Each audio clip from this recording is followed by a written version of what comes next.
YouTube, my name's James PFP. This is the Banjocast. Pitchforks and flaming torches. That's the name I decided to go with. It's a little involved. I'm having a peek here to make sure I've got everything up and running. What was I thinking about there then? Oh yeah. I was thinking about having a quick look at a sticks, hex, and hammer video. I'm paying more attention to little things, I think. That's how it feels. I'm curious about two things he uploaded today. So what I'm going to do is I'll put the two links over in the description right away and allow that to kick off the proceedings for tonight. I had fun going through last night's 6-hour marathon, and when it was all over and done, I found myself in the strange position of having a longish comment to post on the bottom with all of the deets right there, and I was quite happy. Had some fun. I had some fun summarizing my own position.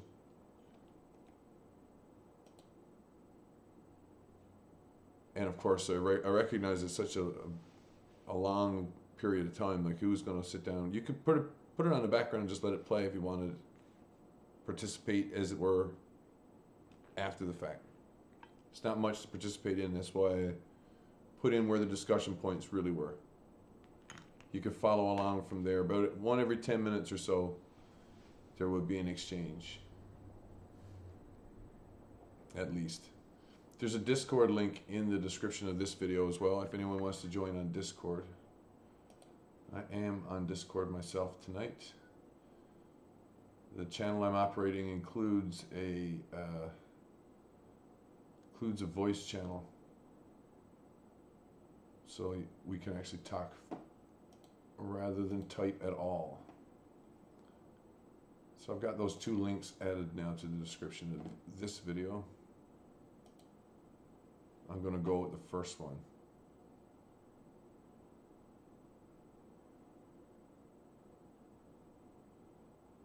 There's really three of them.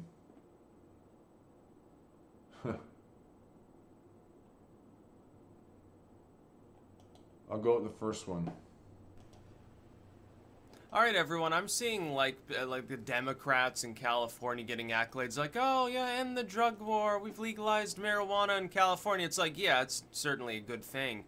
Pot never should have been illegal to begin with. Citizens should have the right to put whatever substances in their bodies that they want if it doesn't cause actual direct or immediate harm to other people. So like, if somebody wants to be like, they want to snort coke, I really don't care if they snort coke, as long as if they're going out driving on it. Or they go out and they punch somebody in the neck because they're coked up. Okay, that's, you know, aggravating factor, or it can cause, you know, some problem. But if they're just using it in the privacy of their own home or apartment or whatever, yeah, who cares? They're going to do it anyway. Most of the time, they're not going to get caught. It's basically unenforceable. The drug war is prefaced on being effective, like there's some end goal in sight of, hey, we've wiped out drugs forever. Bullshit, you know it's not going to happen. There are more and more drugs all the time, so it is a good thing. But we got to keep in mind, the legalization movement with regards to pot just happens to be, the reason why that has taken off as a single issue is because the people behind it, they're going from the perspective basically of, hey, it has medicinal properties and isn't really that powerful or dangerous. It's basically, it's like alcohol light almost. Because basically it's going to affect you in a similar manner. You know, if you take like, you know, 7 or 8 doses of pot, you'll be pretty blitzed. If you're only taking, you know, a couple hits, it's going to be a pretty mild effect, fairly short-lived, an hour or two. Just relaxes you, maybe makes you sleepy or paranoid, you know, if you happen to be me. You know, makes you anxious, gives you massive panic attacks, so I don't use this stuff anymore. But, and it's less addictive. It's not as habituating as alcohol. It's not as physically addictive. In fact, pot has basically no physical addiction potential. The amount of harm that it does is minuscule compared to perfectly legal substances. And so legalization has been churning on ahead. Vermont will probably be the next state. The governor's already said he'd sign it now in now modified form, which actually the bill was slightly improved because now people will be able to grow a few on their own. It's not like going to be centralized pot. Like you've got, you know, in some cases in the world where marijuana is like decriminalized. You can get it in a dispensary, you still can't get it in an alleyway. It's like, well, people wouldn't get it in an alleyway if their friend could grow a plant. They could just get it from their friend or their family member, someone who they trust, part of their like social. One of the things that you've done with the drug war is you've taken these substances that could be local, literally, not to sound hippy-trippy, but locally produced and controlled among people with social entanglements that mean more trustworthiness, you know, less stress and paranoia involved with taking them, certainly, less risk and harm. You've taken that and given that power instead to cartels, basically, and inner-city gangs, propping them up and causing crime waves all over urban America. What should be done, though, is the drug war has continued unabated with every other substance. With hard drugs, you know, people still go to jail for a small amount of heroin for inordinate periods. They get fined. And I realize some communities have basically, they've chosen discretion. So it's more like, it's like the Andy Griffith thing. Andy, you know, he's like, well, you know, technically you got a moonshine distillery here. I should throw you in jail for years, send you off to prison, but we're just going to put you in the drunk tank for the night and smash up your still. There are communities where, like, the police and the... I think I see what's actually happening here. I think what happens is I'm automatically put into a queue and screened before I'm ever let out into on the wild, so to speak. That might be what it is. Wouldn't surprise me altogether. I've experienced worse than that kind of discrimination in my life. Oh well. I'll put this down here for now. Local politicians, they're like, they understand. They're knowledgeable enough to know that weed especially has never been a public problem anyway, and that mostly addiction, it really is a disease. It's not people chose to be assholes. They're like, hey, I think I'm going to start being a heroin addict. It sounds like so much fun. It doesn't really happen that way. But the thing is, nobody's attempting, outside of a few psychedelics for only medical purposes, like Molly, basically. Nobody is doing anything with regards to these other substances, trying to decriminalize them. You see a handful of communities sporadically to bring up the issue, maybe during election season, the dedicated hippie party will say, hey man, we should be able to snort coke and smoke crack, man. It's gonna be some great shit, man. Trust me, I get some stuff in my van. Then he gets hauled off by the cops. That happens a little bit, but you don't hear any public politicians. Like, you don't hear anyone in Congress saying, yeah, I think we should decriminalize all substances.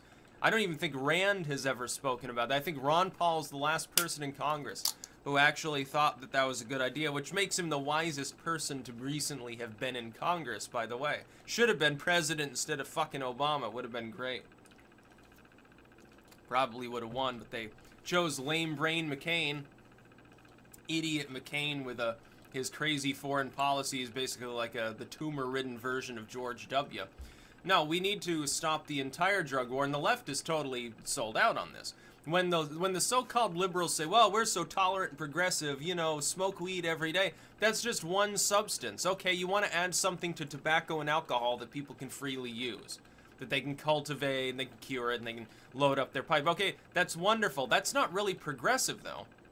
The Republicans are basically a decriminalization movement at this point. They are increasingly aboard. They're not maybe aboard with, hey, full legalization, 420, blaze it, but they are on board with medical pot. Trump has spoken out in favor of this explicitly for years, actually. He was a progressive on this issue when even a lot of Democrats were against the very concept of it being medicinal. I don't know if people often understand that. I think that was back in the mid-2000s that he was talking about that shit.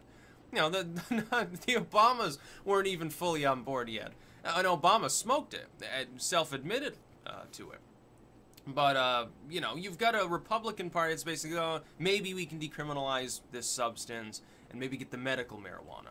Then you've got the Democrats, which are like, no, we'll legalize weed and maybe, you know, we'll decriminalize ecstasy because in some trials show it can help with depression. But you don't see any other moves towards, like, psilocybin, LSD, heroin, mescaline. You know, mescaline cacti, by the way, are totally legal. Psilocybin containing fungal species grow wild. Over here, we have amanitas all over the place. Drugs are literally everywhere. Anybody with a little bit of specific knowledge, a couple months of study, can identify these species and obtain them. They can cultivate many of them legally. It's legal to grow a San Pedro cacti.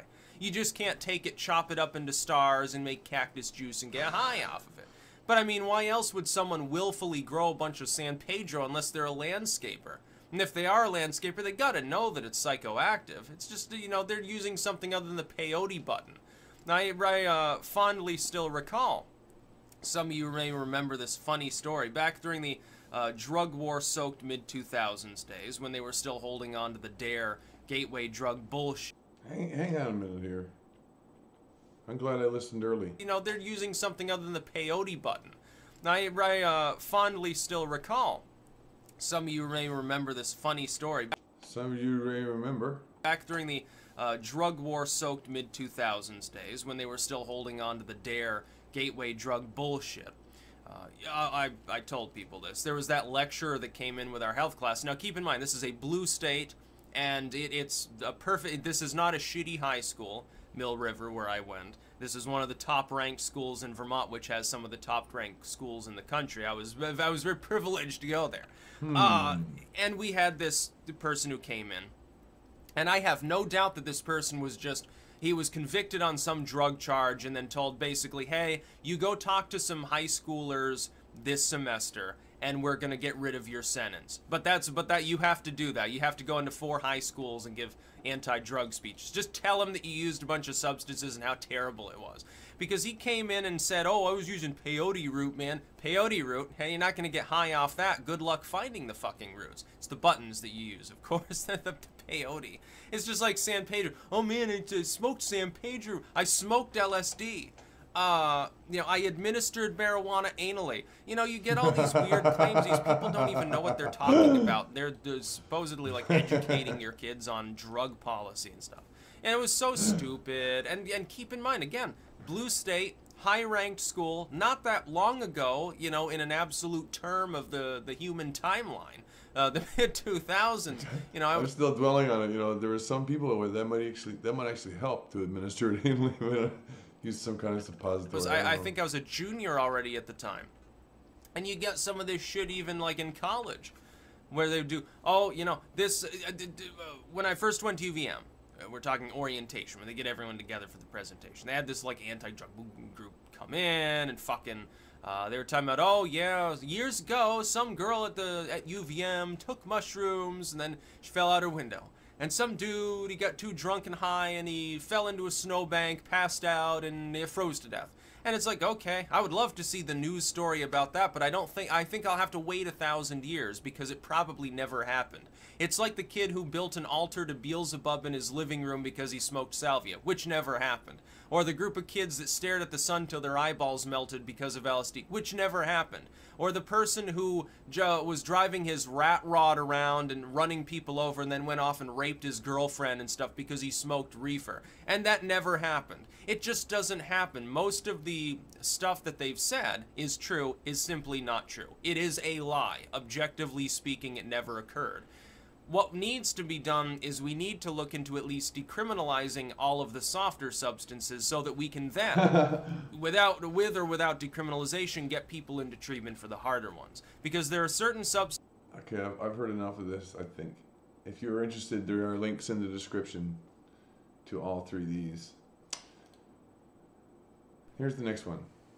Alright everyone, one thing I've been very critical about Trump on specifically is his appointment of Jeff Sessions. Early on it looked like, you know, compared to Mitt Romney, he was maybe the better choice. Now it's more like, well, Jeff Sessions, apparently, he's decided to dedicate his entire career to making stupid moralist decisions, which are things that Trump specifically has largely avoided doing. Now, he should be kicked out of his position. He should be removed from that position as quickly as possible. Trump is being nationally embarrassed and being seen as a moralist for appointing him, because not of his own policies so much as because of Jeff Sessions' own pogroms and tirades. Specifically, the Cole memo, which was an Obama-era memo, was put into place specifically. The federal government basically said, hey, if a state has legalized marijuana where otherwise not applicable, we're not going to bother policing it. That is, if someone's got, you know, simple possession, small-time dealing, growing a couple of plants or something like that, we're not going to go in, send federal agents into a state which doesn't want to cooperate with us and bust them up. Now, this is a pragmatic thing to do. Don't think about it from the angle of, hey, but it's still illegal federally. Okay, understood, although the drug scheduling system as it's in place violates the Constitution as well, so I would say it's an overlap. When people say, oh, well, the federal government still has to enforce drug law, well, no, because that drug law is technically unconstitutional to begin with. The states are in the right on this issue. In fact, the federal government making any of these substances illegal unless it's cross-state trade, absolutely unconstitutional as well. It's just not seen as unconstitutional because nobody so far has managed to take a case to the Supreme Court and get it to stick. But it's quite clear that the Constitution prevents the federal government from telling citizens what they can and cannot put in their bodies on their own time, on their own property. That's fairly cut and dry. It doesn't take a genius to figure out that that's exactly what the right to privacy sort of covers.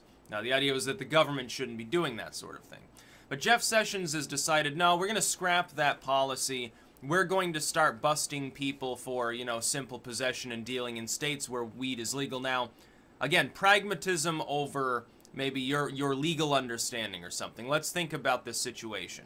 Where's weed legal? It's going to be legal soon in Vermont.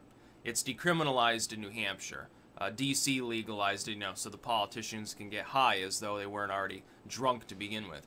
California just legalized it.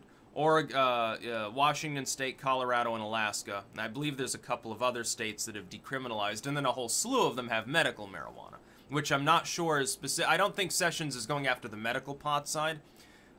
Try and think of it. Funny. I'm just thinking here now that a lot of these aircraft I've been looking at specifically are ones that have been interesting to me, have been going to these same states. Some of them. This way. Does the federal government, does the DOJ have the resources necessary to compel a dozen different states to cooperate with these federal agents? No, it doesn't have the resources. One problem here is the drug war was already a failure when all of the states were aboard with cooperating anyway. It was already a failure. People were already smoking weed.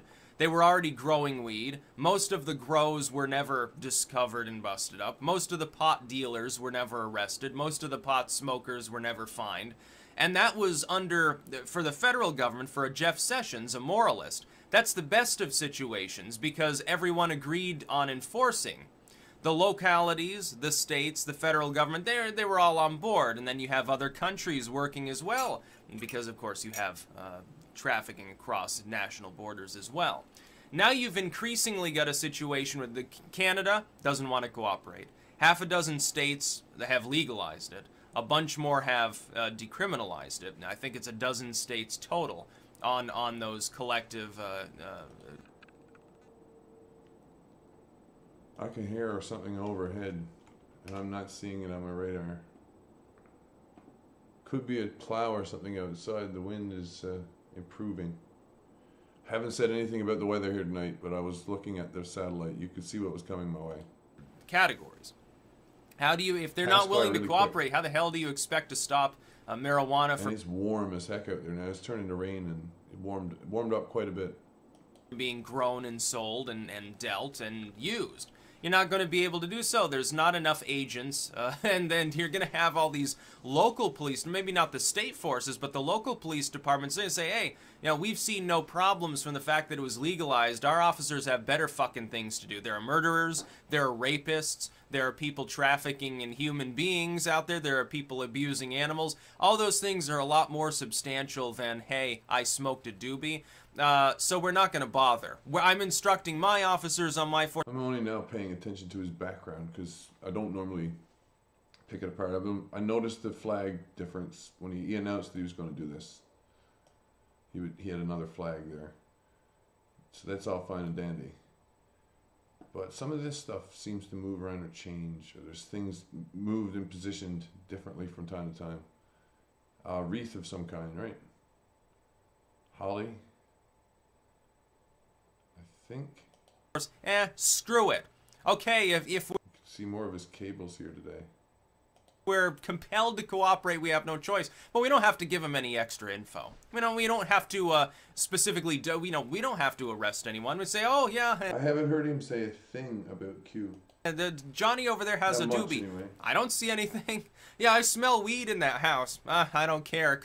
And maybe it's just hemp oil. They're cooking with hemp oil. They're hippies. They're making hemp jewelry.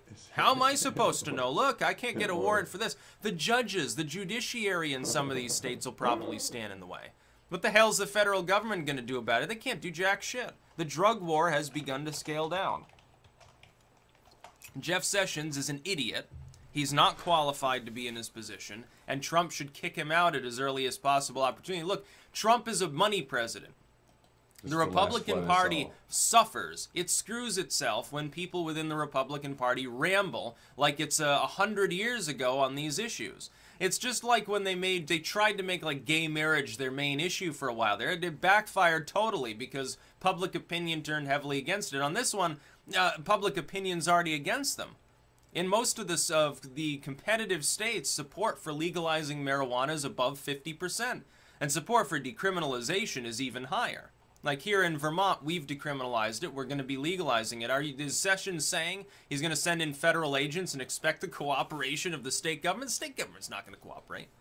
And some of these states, by the way, they're blue states. They don't want to cooperate. If they're not willing to cooperate on something as cut and dry in which the federal government actually has a constitutional mandate, like the sanctuary city / deportation bullshit, where the states are actually totally in the wrong, they don't have the right to stand in the way of federal immigration policy, what about something where there's a really, really good judicial argument to be made for the unconstitutionality of drug scheduling to begin with?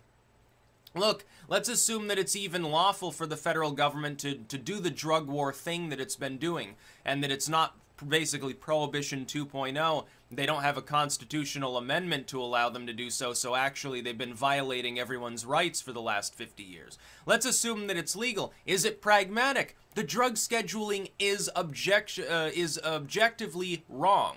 There's no possible way you can look at the drug scheduling we have and say that it's accurate. If it's not accurate, why is it even there? Everybody hates DEA Sessions. can't do anything. DOJ can instruct. Saturday Night Live hates Sessions. Then they started, well, I hate Trump more. Enforcement, but it's not really going to get any cooperation where it's already legal, and there are other states that want to legalize it too. By the way, if you make it a partisan issue, the Republicans suffer even more because there are blue states that haven't yet legalized it that probably will go out of their way to try to do it. They'll have massive campaigns for legalization. We're going to stand in the way of tyrant Trump. Now, it won't be Trump. Trump doesn't care if you smoke weed. Trust me. He wants his cut of the money from it, but he doesn't really care if you smoke weed. He's not a moralist. He's a Manhattan business Democrat.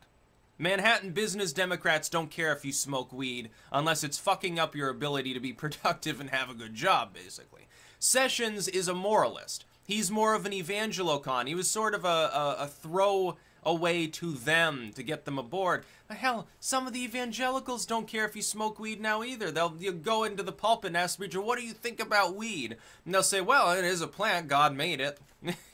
He did give Adam and Eve control over all the plants, so who am I to talk about this shit? Stay away from the synthetic drugs. This one's all natural. Yeah, 420, blaze it.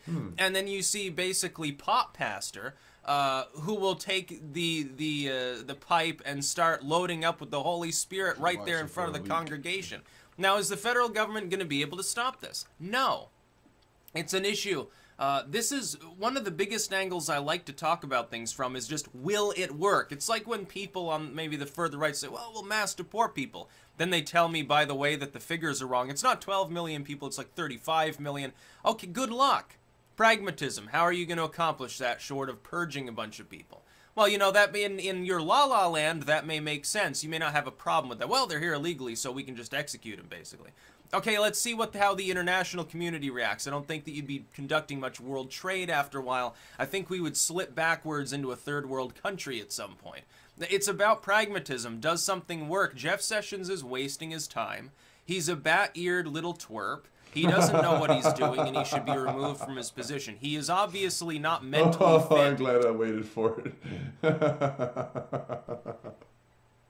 All right, everyone, if there's anything that we've learned sort of in the wake of the last election, it's that the sensationalism of the dedicated, like, anti-Trump media has actually, I think, begun to backfire on people who don't like Trump, because what happens is that something like this, or like the Manafort story, the Flynn story we'll remember with what's his name on ABC, and there are a dozen other examples too, the sensationalism turns a story that's like vaguely like, you know, someone associated with Trump might go to jail, might get fined, or did something wrong.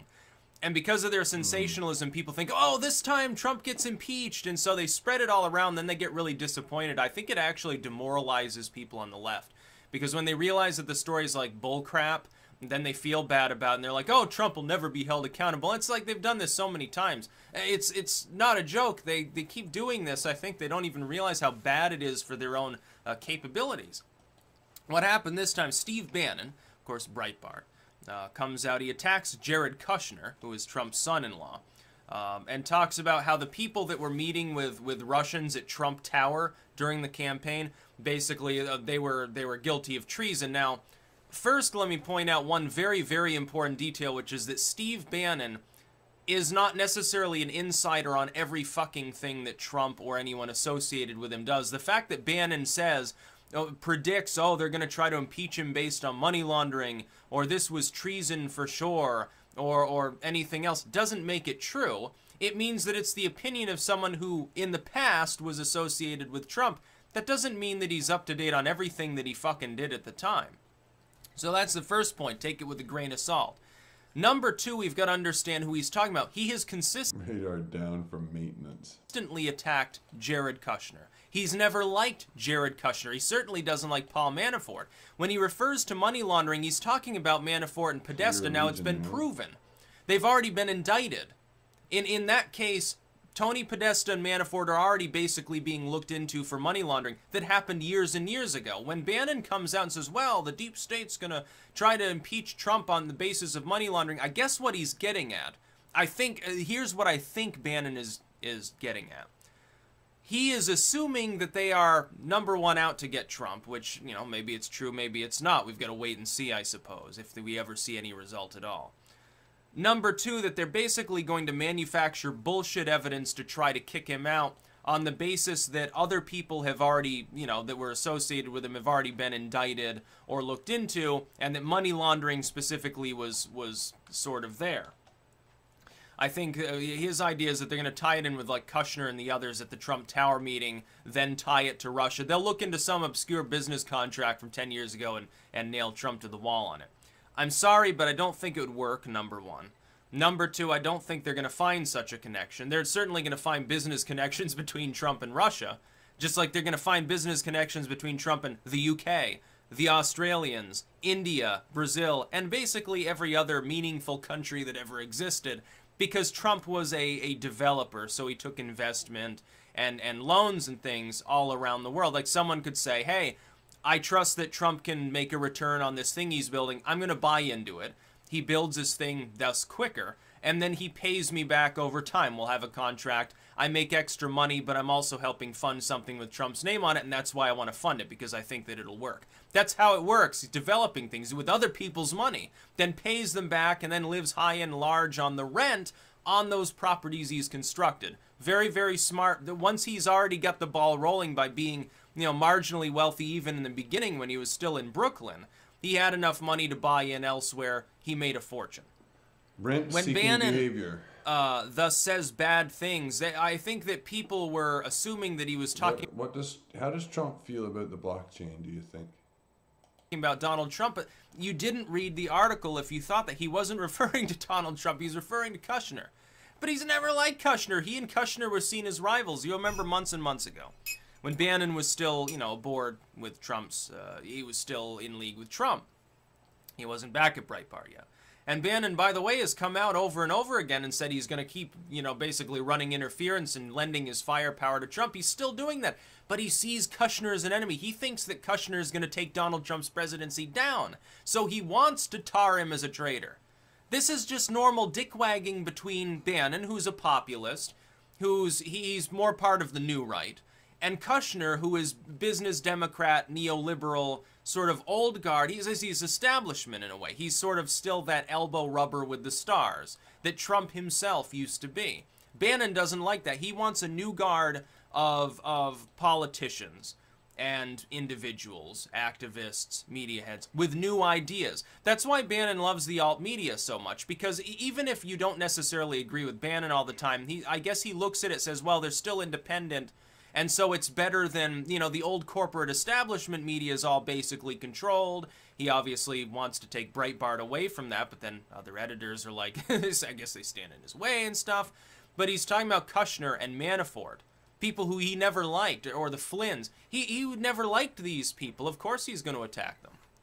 He's still trying to nudge Trump, despite not being part of the Trump team anymore. He's still working, I think, in a way for him by trying to nudge him in what he feels will be a more successful direction. He's trying to rip Trump away from the deep state and shield him from it. Now, he's just one person with one media organization.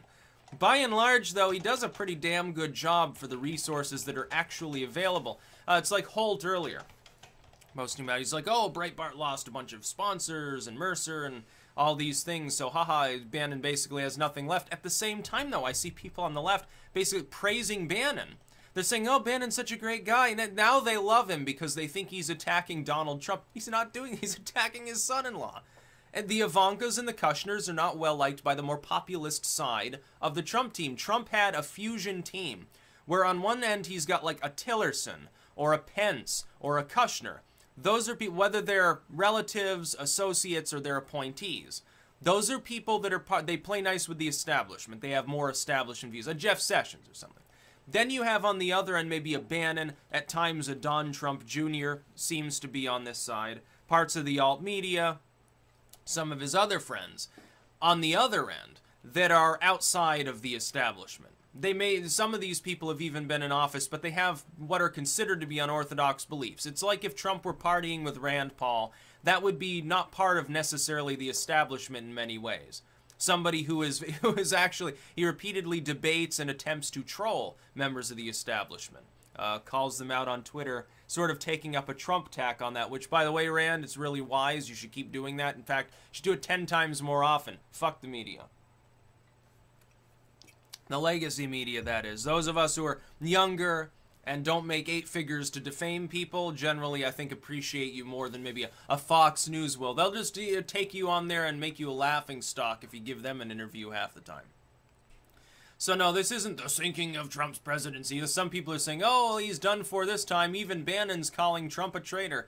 No, he's saying that treason occurred at Trump Tower in an instance where Trump himself wasn't there. Don't you think that Bannon would have sounded the alarm to people? You know, if he really had a problem, if your speculation is true and he hates Trump now, wouldn't he have had problems with him before if he truly thought this was treason and Trump was involved? No, he's talking about Kushner. And he probably does want Kushner in jail. I think Bannon thinks it would be wonderful if that happened, because then Trump might come back to the populists. I see he's trying to sink the elements of the establishment, as he perceives them, that are associated with Donald Trump. I wish him, by the way, well in doing this, because Bannon himself sometimes comes off as unhinged, and sometimes is a little bit odd. He's an oddball character, that's for sure. And some of his strategic ideas, I don't think, necessarily are the greatest things. How like a Roman Republic it really is when all the president's men start to go after one another. Right? Some people think it implicates Trump. Somehow makes him look bad. But it's possibly him solidifying his power base by establishing who's right and who's wrong. But I think that he actually believes in what he's attempting to accomplish. I think he actually believes the establishment is trying to basically destroy the U.S. and manage it into collapse and siphon off all our wealth, and that Trump is sort of the last great hope to stop it. And so I think he's going to fight tooth and nail continuously. If that means that he has to go after one of Trump's relatives, he doesn't care, trust me. So people thinking that this is, oh, the impeachment is nigh. No, that's not what he's referring to. He's referring to the Manafort indictment. Money laundering was explicitly mentioned. The left stopped talking about it because they realized, hey, these are charges stemming from stuff that happened half a decade ago. I recognize that. That's a cactus. Manafort and Trump hadn't even spoken yet, and it involves, you know, the brother of Hillary's campaign manager. Okay, so probably not the greatest story to actually promulgate, they thought, after about 12 hours of it being top in the news cycle. And that's how the legacy media and all the partisans operate. And the Republicans do it too. You know, if they're partisan Republicans, they don't want to talk about things that they can't spin in favor of their own ideas. It's just like, and Cornine, of all people, Cornine himself points this out earlier. This is funny. Points out, hey, the Democrats, it looks like they're going to start campaigning for the midterms basically against the tax plan, and they're going to talk about how it's increasing the debt. Now, again, I said that probably would happen and be ineffective because there's no other way for them to spin it. They've already come out and been forced to admit. When people who are poor or working class see that they're paying a bunch of less money, they're going to be a little bit more favorable towards the Republicans. It's going to hurt the Democrats. The only thing they can thus do is point out the half-true, half-lie that it's actually responsible for increased deficits. Partially, but the deficits were already there, and the Republicans will counter by saying, hey, you didn't talk about this or care when Obama was the president. He didn't do jack shit for it, so you can just shut up. At least now people have more of their own money. Hopefully it stimulates the economy. That's a winning line. So no, I don't expect Trump to be impeached. Bannon's not referring to him anyway. He's referring to other people around him. I'm not sure exactly what all the hype was yesterday. I think people were misreading the article. They thought they saw Trump there, and they didn't realize it was like, oh, Don Trump Jr. or Ivanka Trump. They thought it was Donald Trump himself, and so they got a big dick around it, and they started spreading it around. Then they realized their mistake, and they just shut up about it. That's about all. Thanks a lot, Sticks. Hey, I got to thinking earlier. I'm going to put this over here for a moment. This is all I really need to look up. I mean, I don't need to go any further than what Wikipedia will have tracked. I'm not using this for definitive proof of any kind, other than some of these facts are quite public and it'll be easily seen, I think. I'm going to look up Donald Trump's entry. I'm sure the fighting on this thing must be getting pretty crazy right about now. Hey, I'm interested in his media career. World Wrestling Entertainment fan and a friend of the chairman, McMahon. In 88-89, he hosted WrestleMania. Been an active participant in several shows.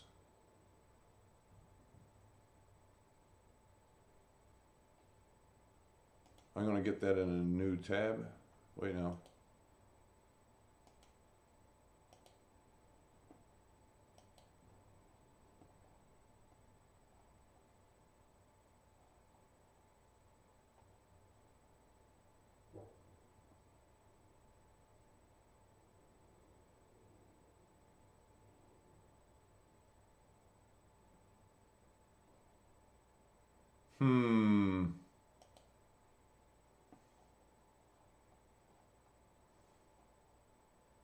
Yeah, continue reading, right?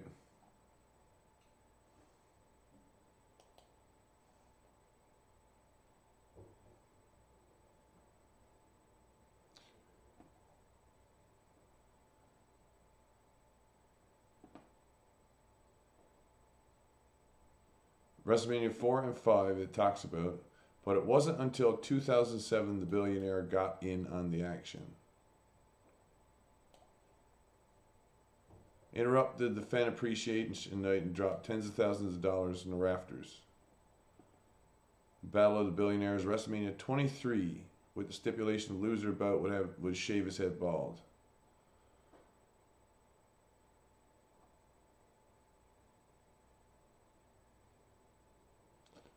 So it's 2007, yeah?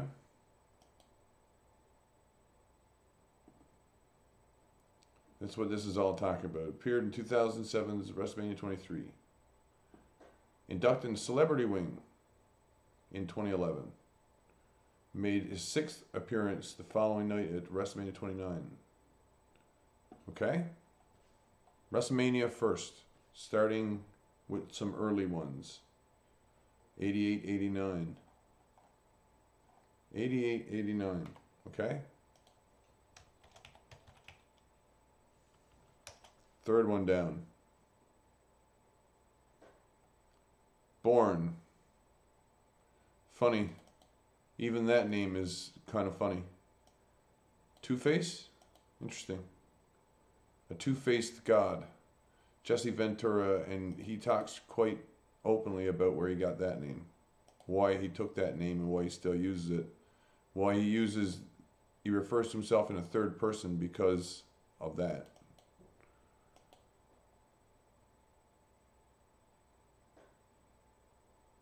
Inducted into the Hall of Fame 2004. He embarked on a wrestling career until 86. So a few years before Trump shows up.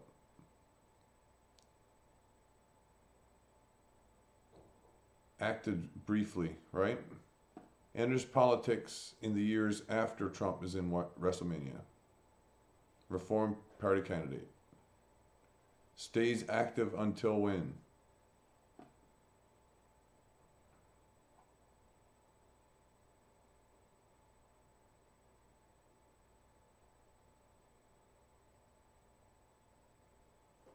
(2003) till present.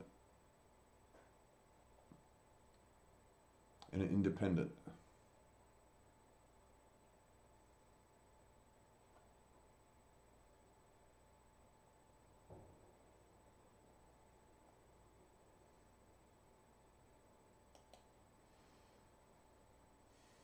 Governor, Minnesota.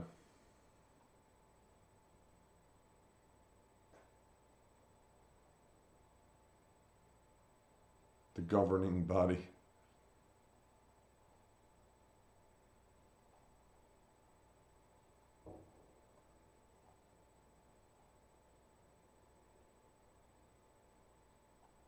Well, has not held public office since the end of his term of governor in 2003. That's before 2007. He has remained politically active and occasionally hinted at intentions of possibly running again. Interview on CNN 2008. Ventura said he was considering entering the race for United States Senate.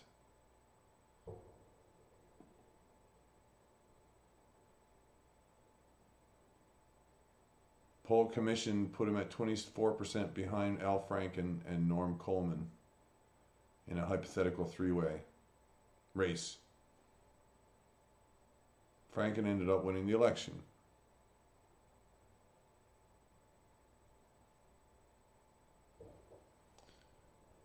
Implied Ron Paul's rally for the Republic. The event, Ventura implied a possible future run for the presidency.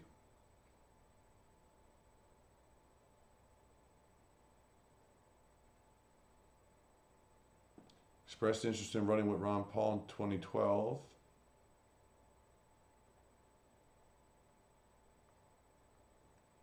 Late 2015, Ventura publicly flirted with the idea of running for president as a libertarian, but in May, he decided not to seek it.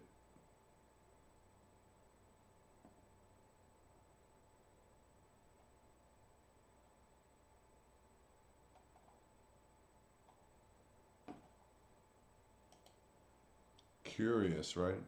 Curiouser and curiouser. That's what I say. But I read that elsewhere. I totally read that elsewhere. Excuse me. Oh my God! Y'all are the best ever. My God. We're gonna play one more for you now. Thanks for listening. We got Chris Osmond's Blue Mood. Hope y'all enjoyed Hamisha and Jim Parsons as well, because it's all lovely musicians. Gotta love it. It's all lovely. Jimi Hendrix, though not originally by him. There's a little cover. A song called Hey Joe. There's a 5-minute track here. I think I got time.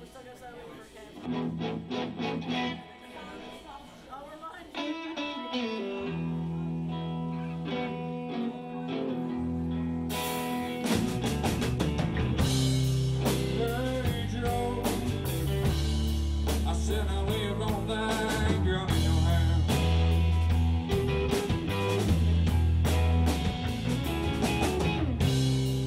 Hey Joe, I said I live on that gun in your hand.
Thanks to the Chris Osmond Blues Band there. That's not the real name. It's the Blue Mood. Chris Osmond's Blue Mood. And they're a pretty good band, I must admit. Yeah, I'm getting back to Blender tonight. Because I want to do this. I really do want to finish this project. Upload it and have it done. But the whole thing will be done in the open, so to speak. And that's my motivation.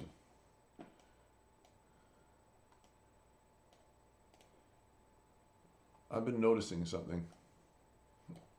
But lucky me, I made a choice to clearly label two different versions of the same file.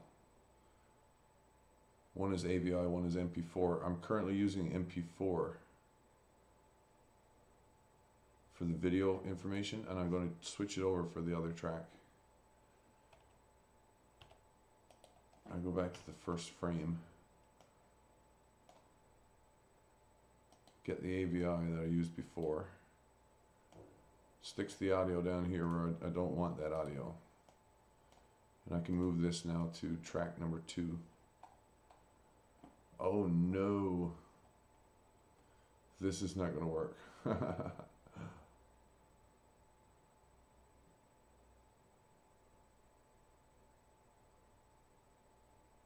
Stream index.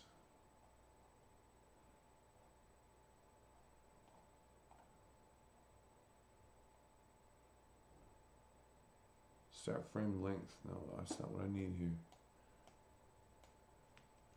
Grab Y.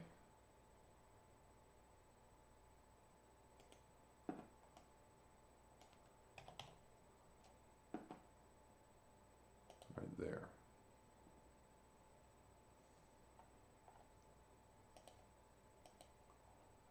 Did they change the position where the frame or the some things have changed in Blender from version to version here. I'm not, oh, here it is. This channel is underneath here. I could have just clicked on that. Okay, I have to remember that.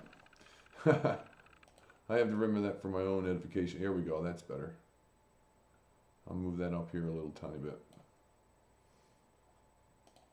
Leaving this on top so that I can always flip back over to the to Firefox here and pull up a dump 1090.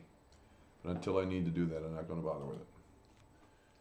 I'm also going to take a moment to get a cup of tea, so I'll be stepping off frame, but I'll still be here. The weather seems to have passed without causing too much chaos. Huh. For all of the dire warnings in the news,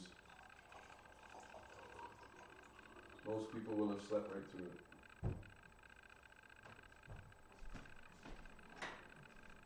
And the temperature set to go up to as high as 10 degrees this afternoon. We may well have no snow at all tomorrow afternoon. Full day of melt.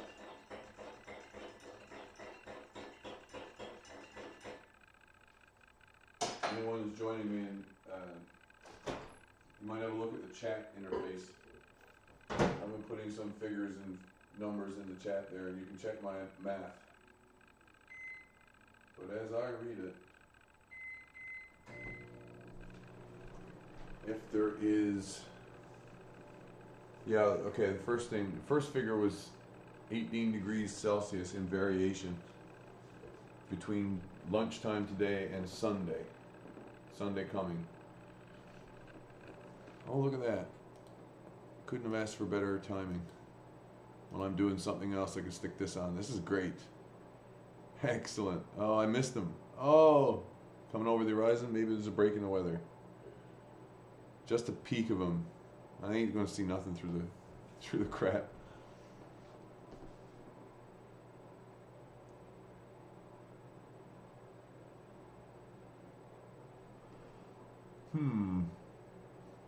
So yeah, 18 degrees in variation over the next 3 days. That translates to 64 degrees Fahrenheit in variation.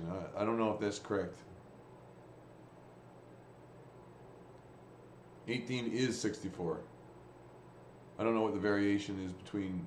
I should check what each is and then make. Yeah, maybe that's a mess up. Cloud ceiling is 300 feet though, which means it is touching the ground in many places.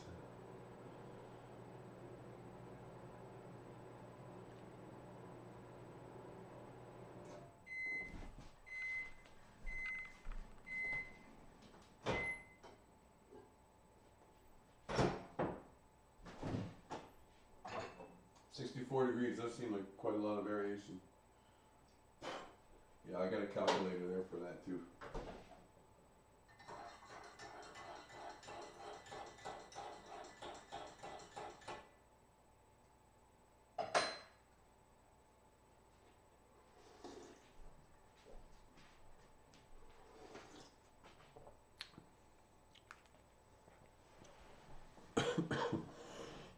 Excuse me. I'm going to do this with a calculator too before I go any further. Let's say from 9, which is 48, to -9, which is 15. So it's half that. Whatever the variation range is, divide by 2. Number of samples. And I'll double check it. 15.8 versus 48.2. 48.2 minus 15.8.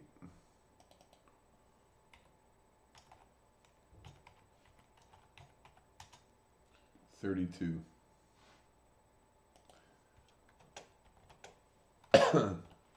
Amount of variation. So divided by 2 would give me the proper number, right? Cool. The other one is bang on. Straight conversion. Only had a little peek at that plane, see? Not going to see a lot through the clouds tonight. That's why I figure I'll keep it running just out of curiosity.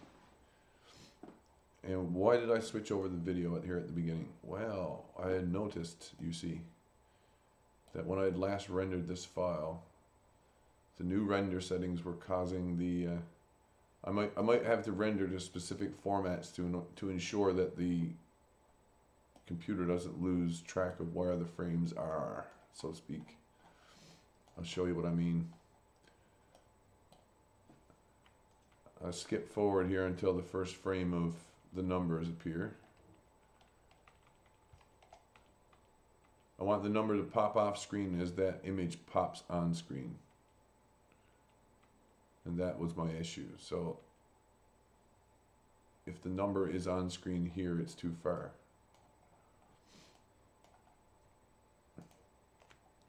Grab X holding shift. That's too far, right?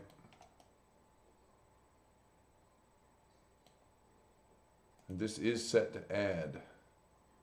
So if it bleeds over, it shouldn't grab X. It should be added onto this other image. I'll double check that why that isn't doing right. Here we go.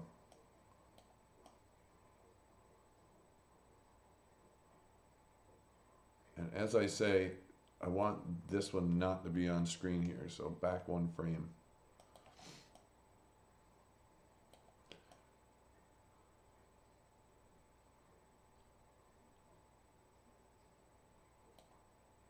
Right back to where I came in here, cross, replace.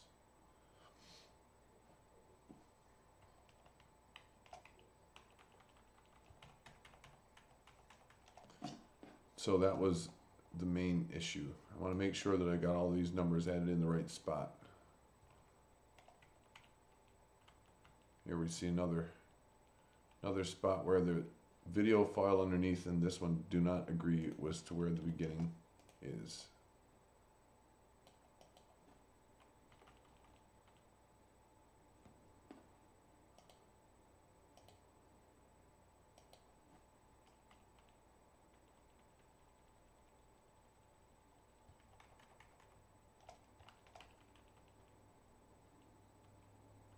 Curious, right?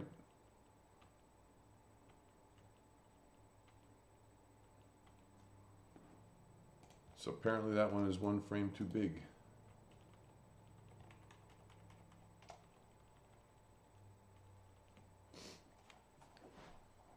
And I'll want to be more precise about that when the time comes to finish it up, but as of right now, I'm only looking for the simple things to be pointed out.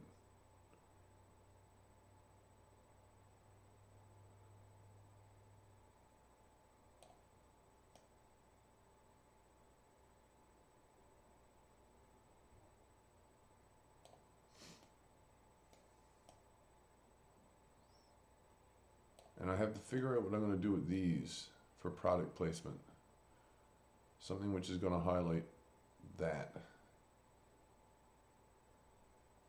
And I can get rid of them. Then I can hide this coloration, so to speak. But I also want to add the text and a counter. So I can reuse my numbers for the counter. That's easy. And then just pull back the text card whenever I need it and update the number.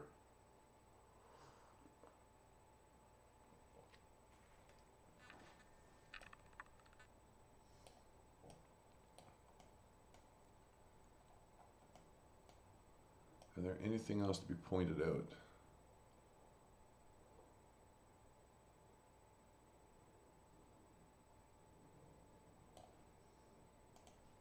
For purposes of this, I might as well leave that up for now.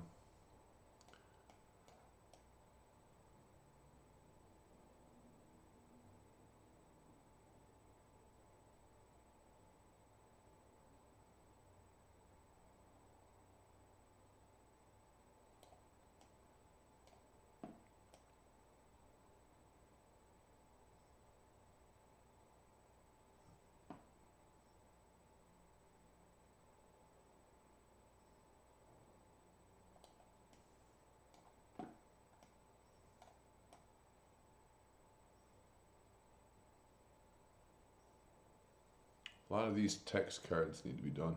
Some of them will be used multiple times. And I don't know if I'm going to put the dialogue on screen too.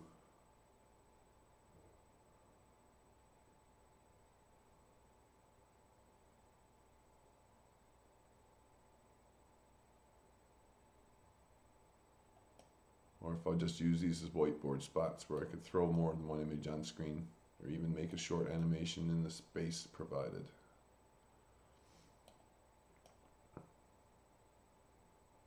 Yeah, this one's crying out for an arrow or two or something.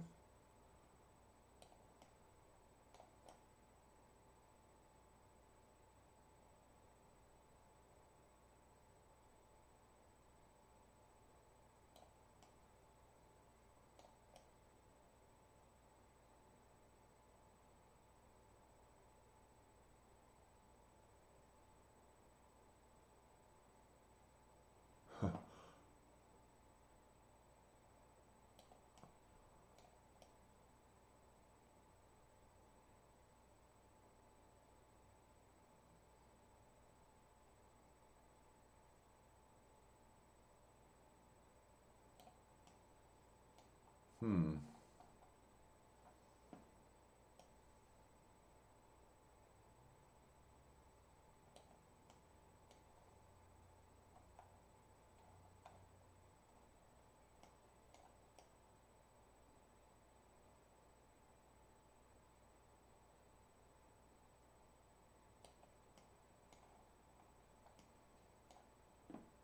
I think it's here I was thinking to do the fake news thing.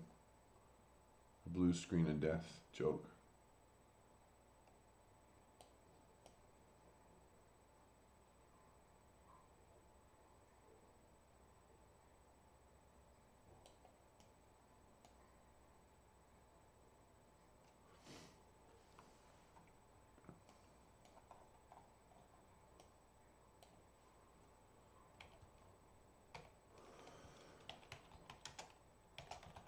Which needs, I mean, I have to get some things for that. I'll have to get some clips or resources ready for that part. The BSOD joke.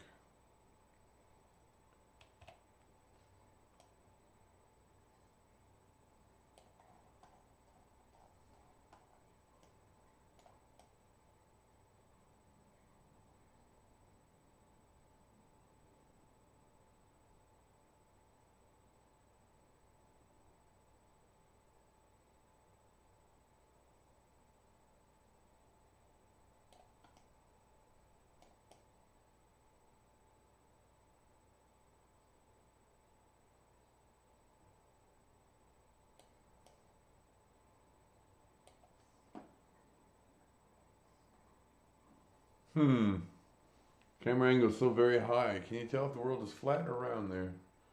Can't tell. Kind of difficult to discern.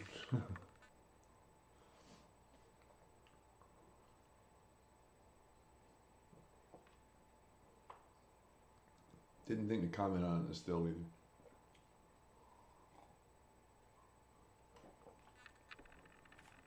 There's an airplane.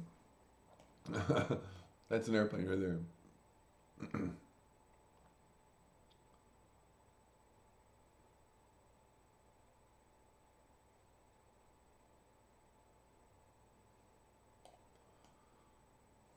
Oh, there's an arrow here, yeah?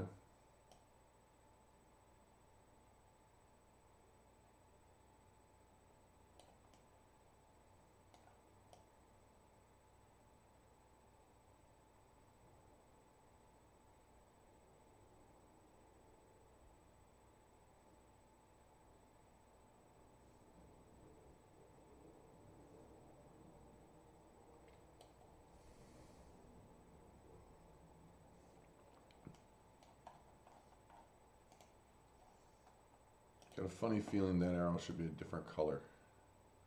Not the color of the door. Something's standing out more.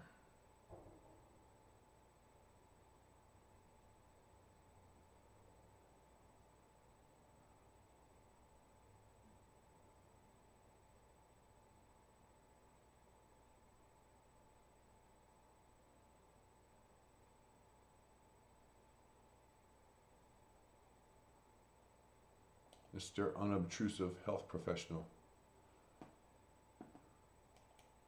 That's a transform layer. Allows me to do an animation with the positioning of the arrow.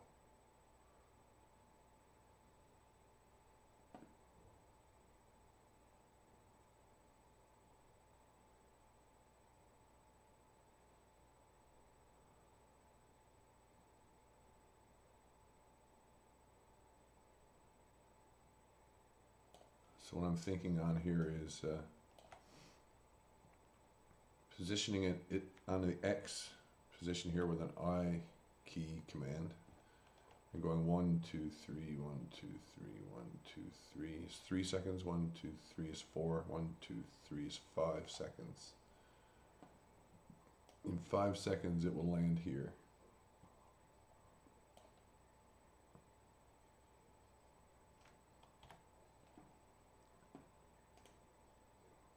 It's on this strip.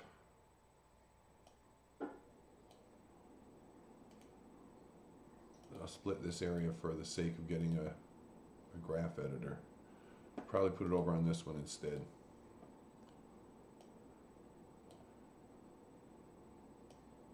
I can get the most out of the graph like this. I hit the home key there. When you hit home, it sizes the graph to whatever the control points have been selected, or all control points for animation purposes. So right now the arrow's motion is determined by these two control points. Between value number 1 where I hit I and value number 2 where I hit I. I can individually select them. I can select them both with A key. I hit V and go to vector. And now the motion of the arrow is straight. It's constant. No acceleration. Point A to point B.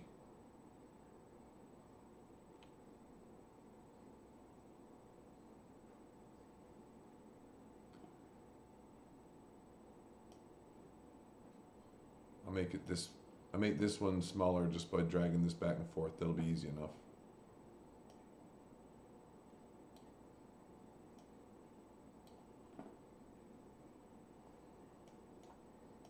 So is that motion too slow? Maybe. I'll try it out when I render a version. If it's too slow, I'll have to render it again, but it's nothing major. Product placement. Not in the middle of the screen, in the side of the screen.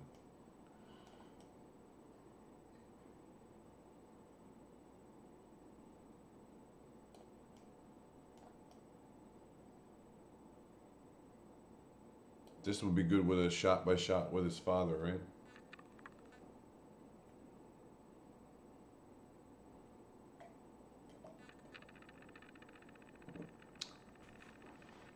What was the one with his father again? Trying to remember. I remember that that's at 42, 42.40 or so. Back at the beginning. In medias res. That's the shot I'm looking for. Number 6.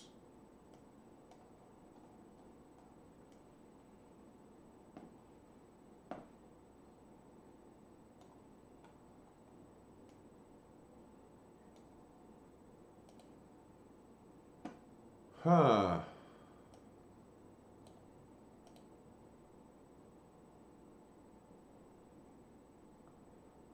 This one. What I'm thinking is flipping this one with the other one. With the one which preceded, right? So, this one I need to tell it to offset the image to its original value. It's 536 to a possible 720. So it needs to be offset on the Y to reflect that. 720 minus 536. And whatever that value is, divided by 2.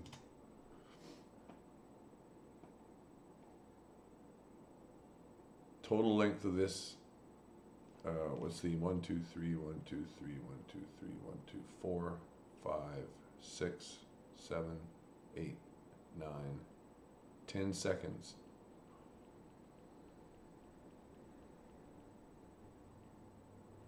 I think that should be about 5 seconds then.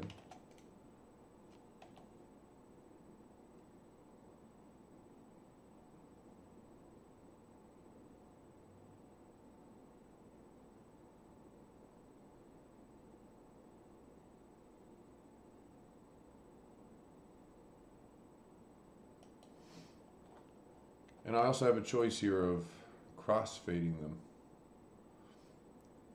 or multiplying or adding them even. Multiplying might be an interesting choice.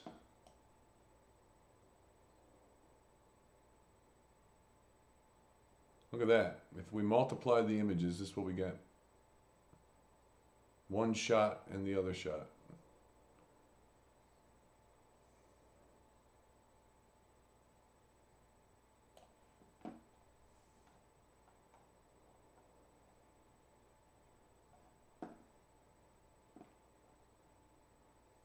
I can change the opacity of that multiplication and fade it in or fade it out, right?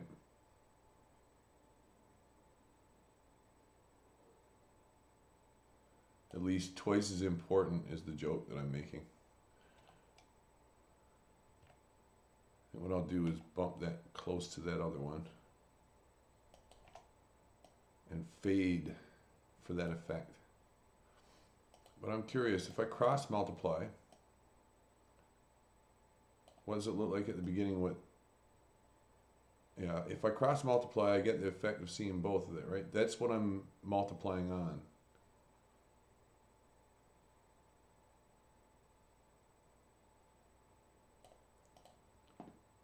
If I cross with the gamma,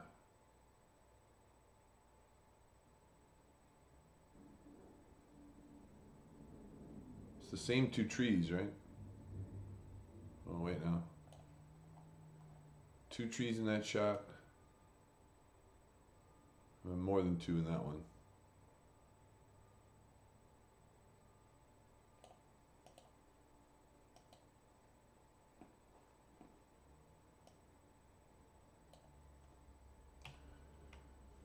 First frame, opacity 0. I'll set a keyframe.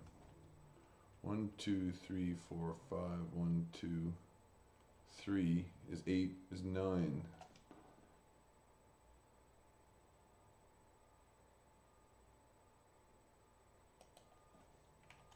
One, and hit the keyframe again.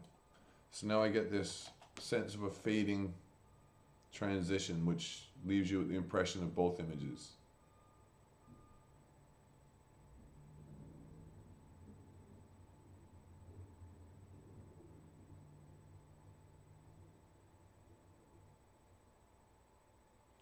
Who the fuck are you, Bubba?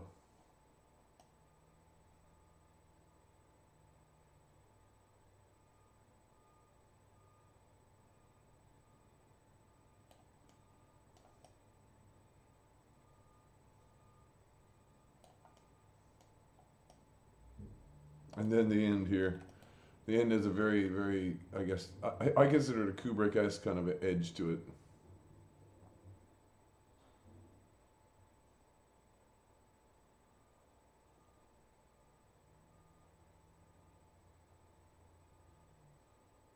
And then to black. I might want to get this sound effect for the end of the clip too. I got an idea there for a sound effect. Put right at the bottom, right at the back end of it.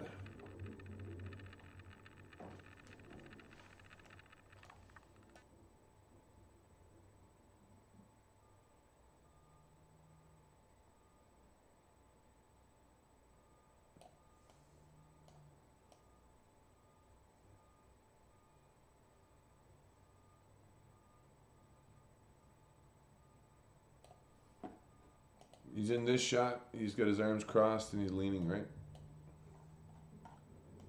Okay, he's reaching into the truck here anyway.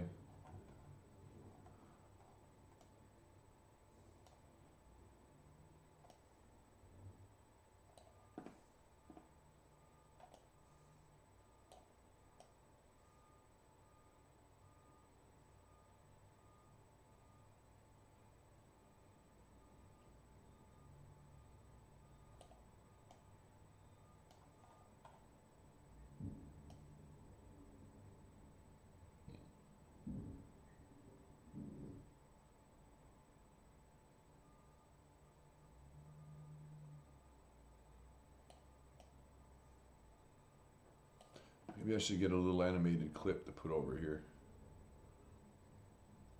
That might be a real good idea.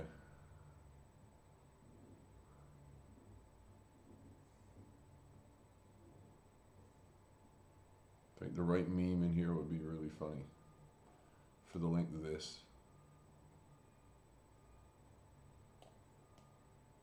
I wonder what to do with the product placement joke, right? To put a red bar over it or censor it in some way? No, that's not my issue. It's not what I wanted to do. I'm thinking about how to highlight where the product placement is.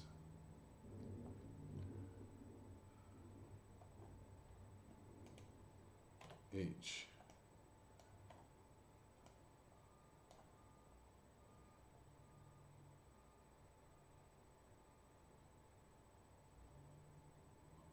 Lots of magazines. Not a lot of food.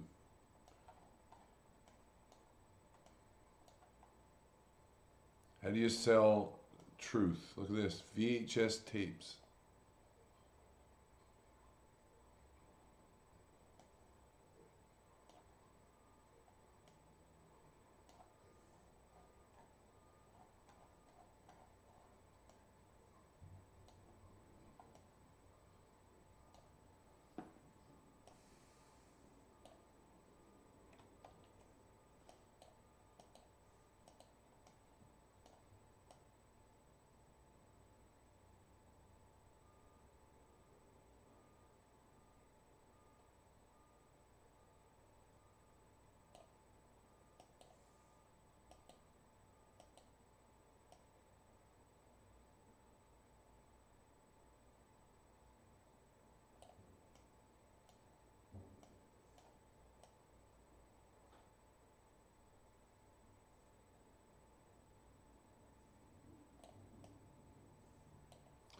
CNN joke here.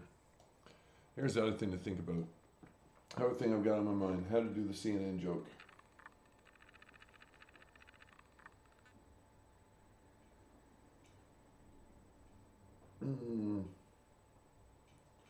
Kind of curious about going to see what's on the go outdoors there.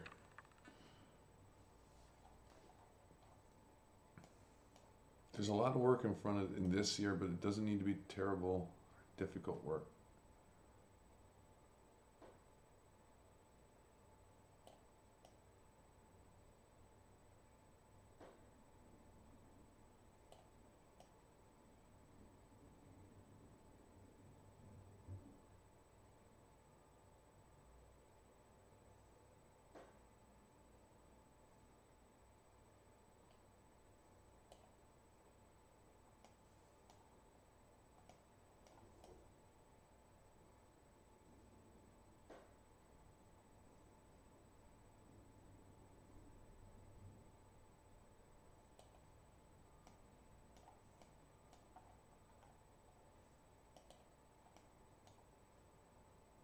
There's a difficult product placement one because it's the words he's speaking.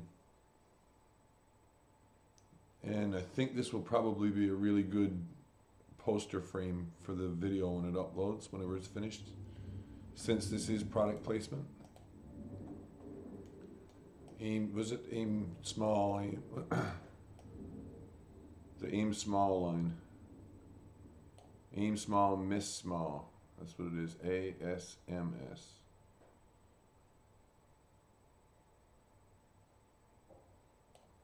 Center of mass shot.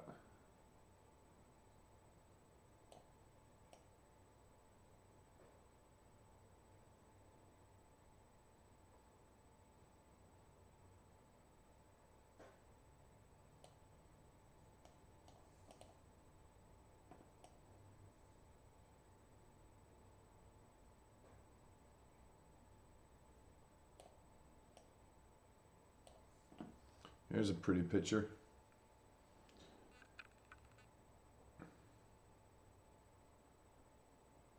Since it's a product placement deal, I don't know what you could do with that. Don't know what I could do with that other than perhaps put up a text card of all the little details or factoids about the particular platform as if it was being sold. I could make up a bunch too, right? Flown by 2 Smurf pilots. Or there's a pilot Smurf in the front and then there's a bombardier per Smurf in the back. Or something like that. They're very, very small. Very, very small. Something like that makes me chuckle too when I think about it.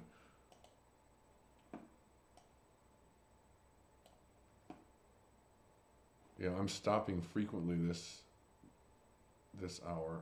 I've noticed.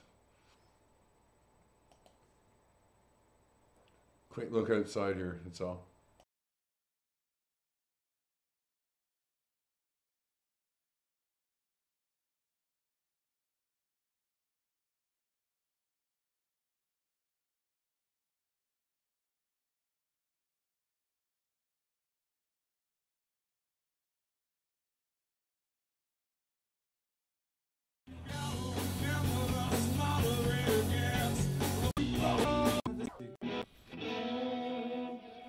Am I festive enough, guys?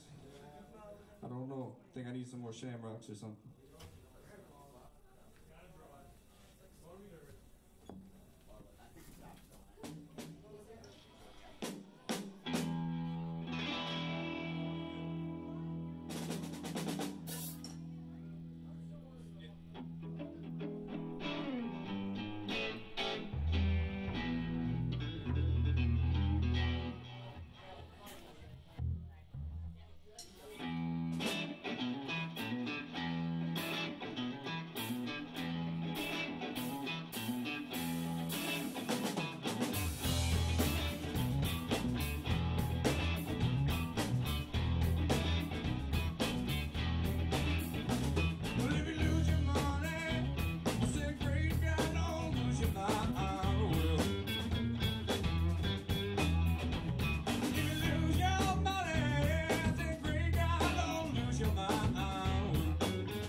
to go.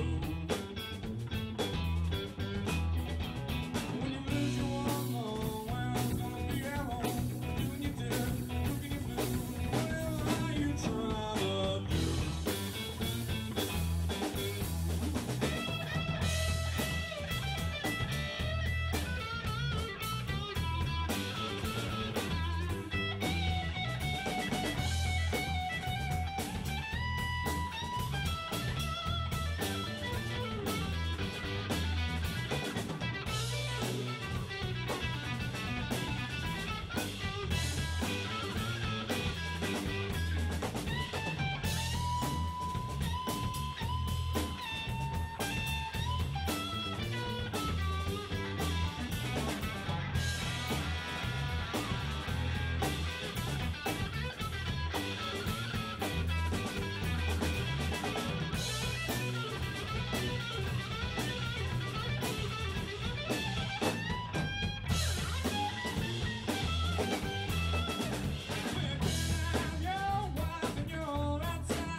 Thank you once again, Chris Osmond, helping me out this whole year. It's been a great, it was a great gig to have caught.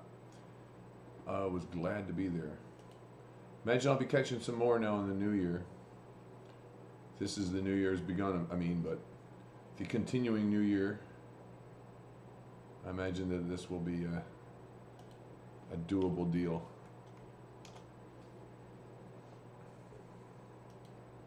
Do. Got another cup of tea going in the background.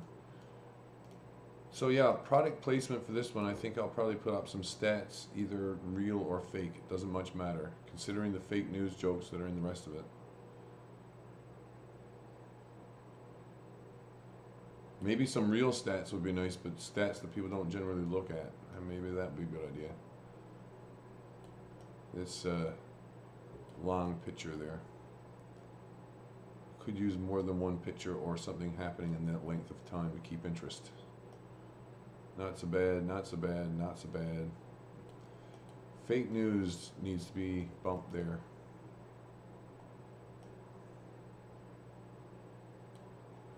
What am I saying down here? Good morning, Mr. Williams. And good morning, Mr. Williams, right? There's the fake news bump.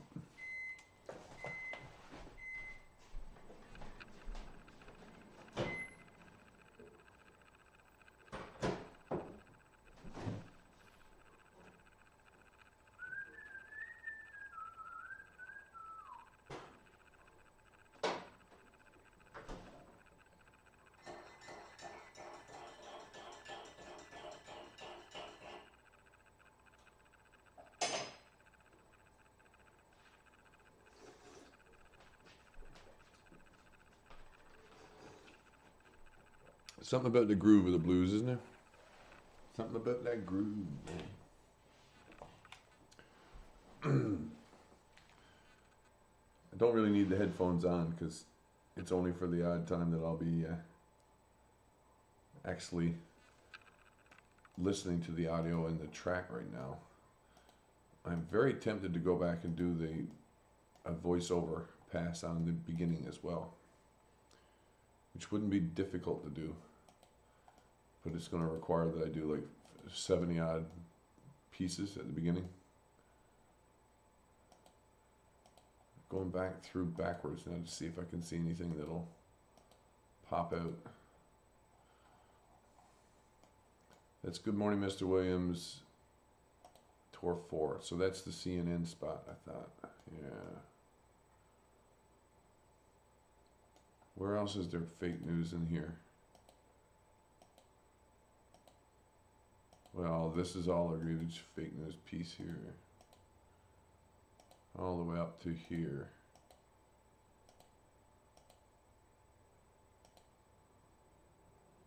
That could be extended to there.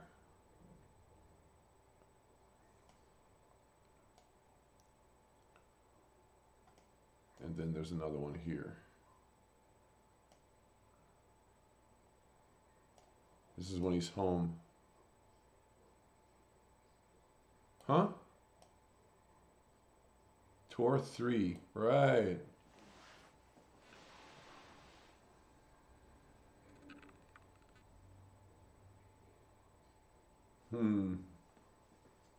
Funny part of the movie, isn't it? Everything bumped in like that. How do you handle the fake news part of that part of the movie? It's a lot. It's from here to here.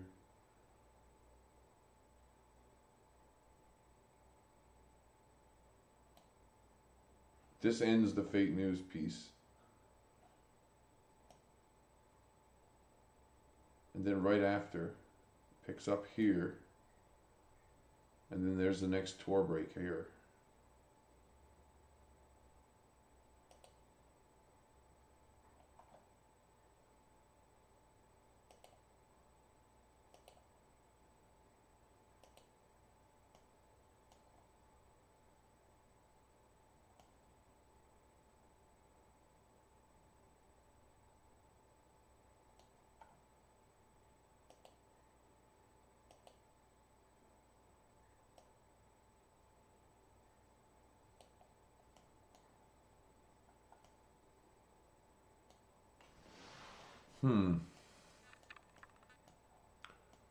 It's not much to keep the interest in the latter part, in the middle part here.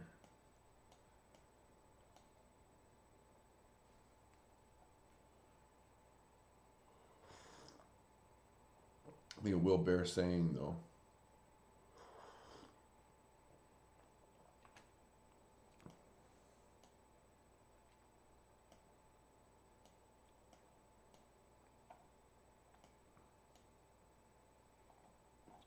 Maybe that's what I should do, is just add in a quick marker, some kind of a marker break that'll act much the same as this. But since I know that it's a fake news joke that I'll be continuing, I'll use one of those to do it. Duplicate on the Y, I'll snap it over.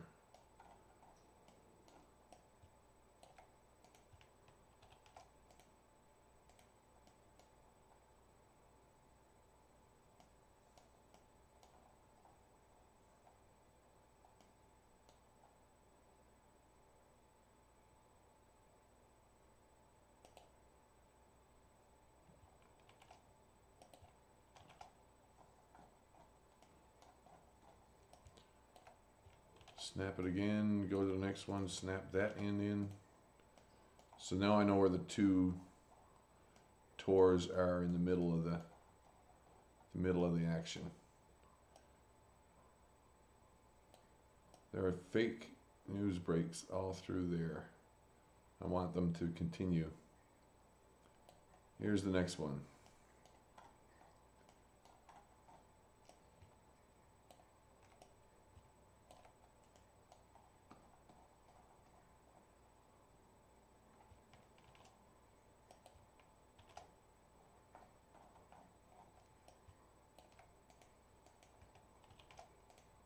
Tour number 3. Or tour number 2. Tour number 3, tour number 4. And the reason why they're fake news is practically because the first tour starts that entire process by saying he's a sniper before he can be a sniper.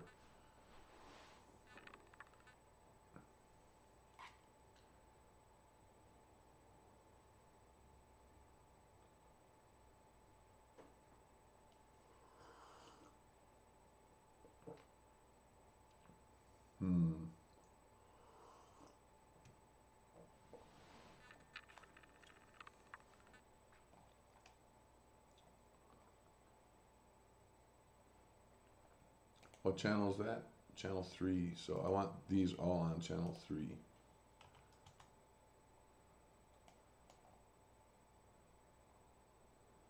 Maybe channel 4 or 5 was better, because they do stand out a bit and I know what they're there for then.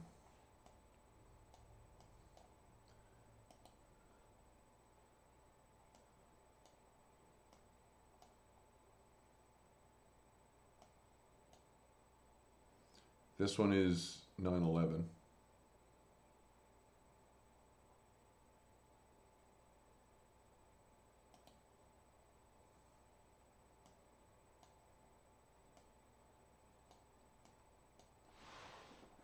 You can see there's not a whole heck of a lot happening on the radio tonight.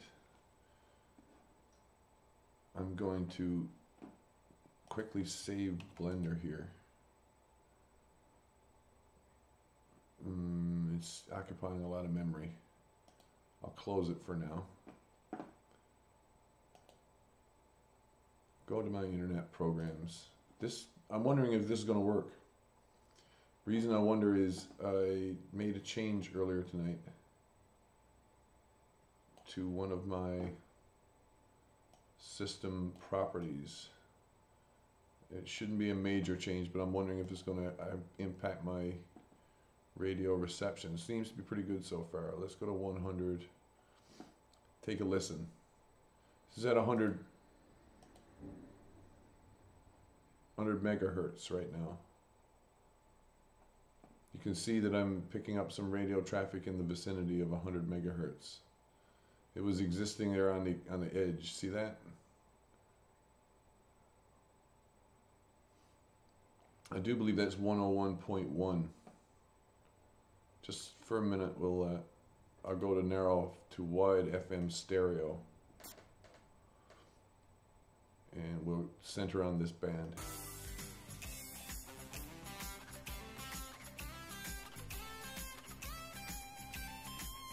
.1.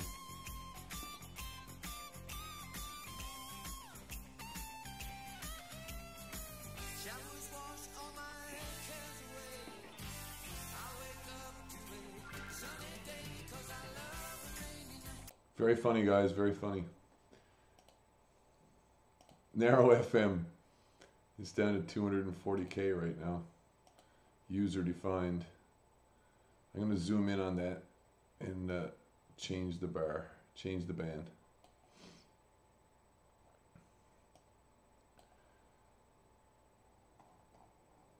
And now I'm going to go looking around the bar, around the frequencies, just to see what else we got going on here.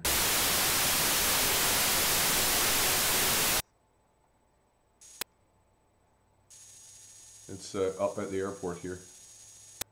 YYT's tower. This is the tower frequency for the airport. Not a whole hell of a lot happening at the tower tonight.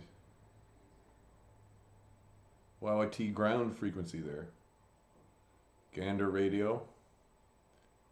I can hear that infrequently. That's Gander there.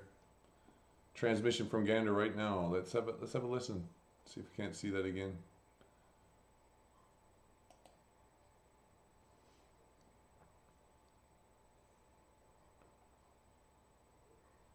Listen right in on what the air traffic is saying. It may well be a little too quiet for me to hear it here.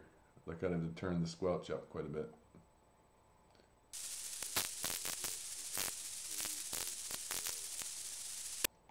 Haha.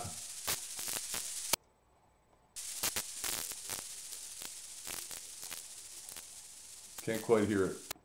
It's just on the edge.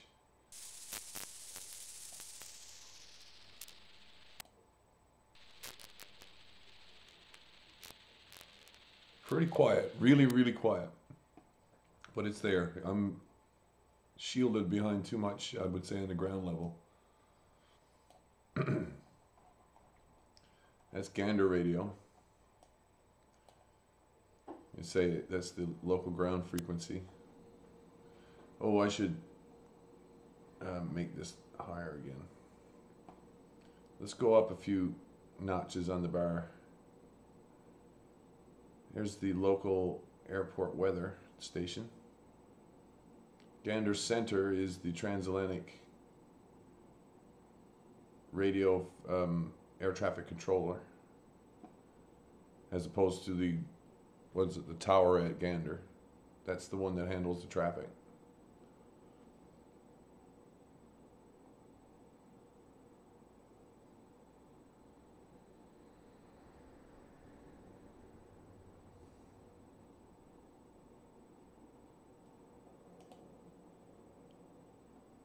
Let's go up a few more. Oh wow, we just missed that one. Something going on here, close to 145. It could be somebody talking to somebody else. You hear the key was open there for a moment. It's back at 145, wasn't it?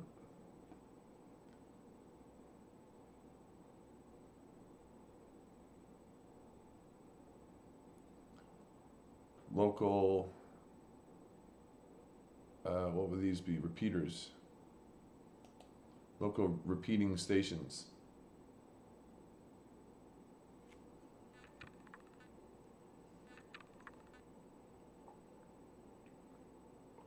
Hit it with the right burst and it will hit you back.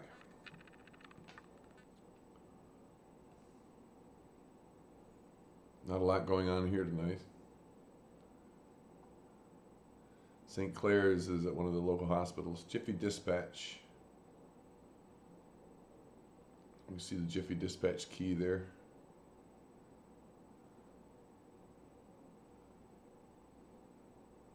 Said he was going to.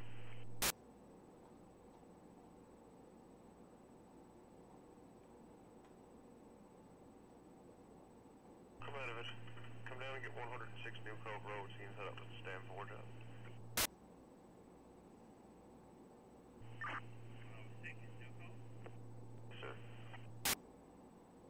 Cool. So yeah, I didn't make any huge changes to my abilities. This little switcheroo that I made tonight. Oh, who's this?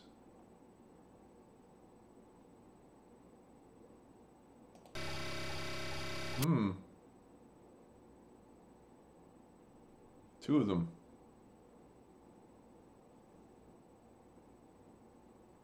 Harbor Authority, I guess there's not a heck of a lot happening down there tonight.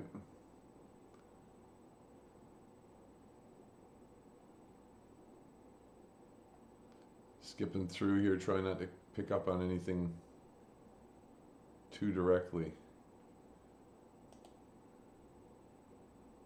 You can see all of these are much the same types of signals we were just looking at. These are transmitters, I think, attached to vessels in harbor.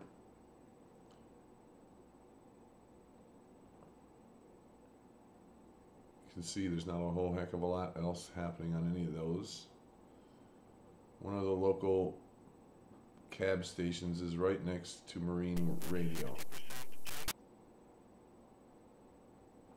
So I'm going to zoom in and specifically get marine radio here now. Sunday night, cloudy periods. Low -7. For Monday, a mix of sun and cloud. High -3. For Monday night, cloudy. Low -5. For Tuesday, cloudy with 60% chance of flurries. High +1. For Tuesday night, cloudy with 60% chance of 5-day flurries. forecast? Low -1. For Wednesday, cloudy with 60% chance of flurries. High -1. Normals for the period, low -7, high 0. Weather conditions at 3 a.m.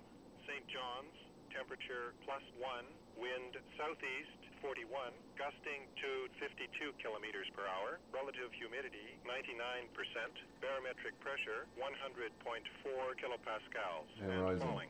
St. John's, west, temperature +1, wind east-southeast 25, gusting to 35 kilometers per hour, relative humidity 68%, barometric pressure 100.4 kilopascals, and falling. Cape Race, temperature +2, wind southeast 28, gusting to 55 kilometers per hour, barometric pressure 100.0 kilopascals, and falling. Argentia, not available. Marine forecasts for Newfoundland issued at 3 a.m. Friday, January 5th for today, tonight, and Saturday. East Coast, Cape St. Francis, and south, storm warning in effect. Winds southeast 40 to 50 knots, and locally gusts to 60 along the coast. Winds diminishing to southeast 35 early this morning, and to south 30 late this morning. Winds veering to southwest 25 this evening, then increasing to southwest 35 to 45 near noon Saturday. Periods of rain and fog patches ending near midnight with risk of thunderstorms. A few flurries beginning Saturday evening. Visibility 1 mile or less in fog patches and in flurries. Temperatures near +3. East coast, north of Cape St. Francis, gale warning in effect. Freezing spray warning in effect. Winds southeast 35 to 45 knots, and locally gusts to 60 along the coast early this morning. Winds diminishing to south 30 this morning, then increasing to southwest 35 to 45 Saturday morning.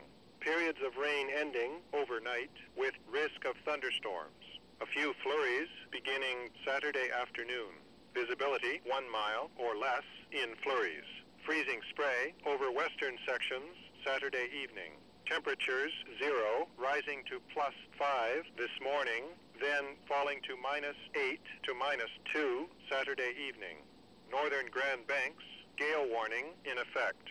Winds southeast 35 to 45 knots, diminishing to southwest 30 this morning, then increasing to southwest 35 to 45 Saturday afternoon.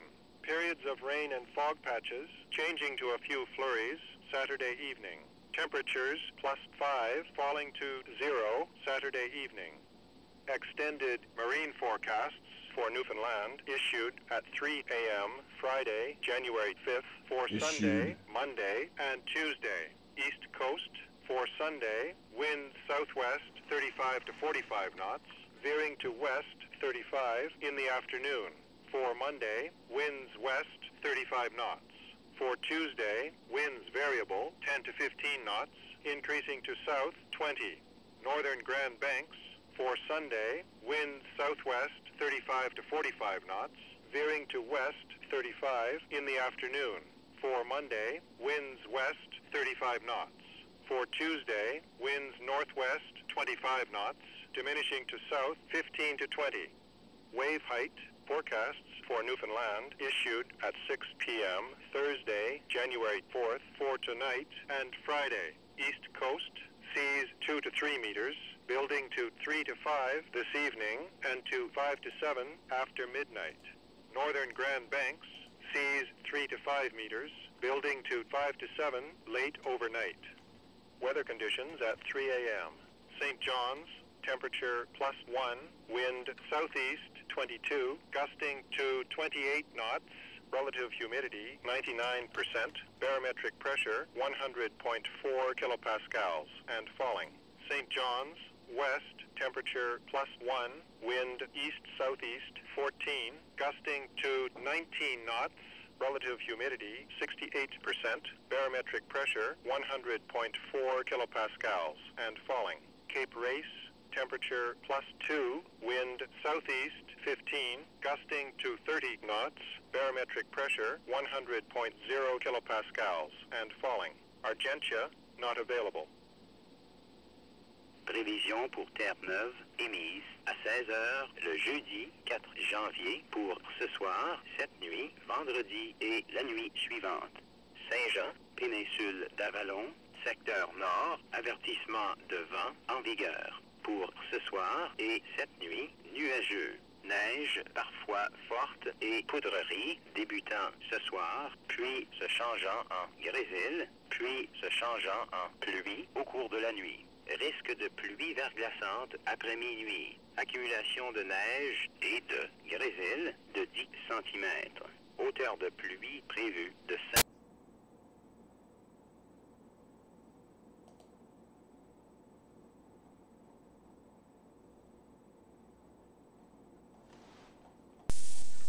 Marine interests are further advised that high water level warnings are in effect for Strait of Belle-Isle, Gulf waters, southwest coast, and south coast.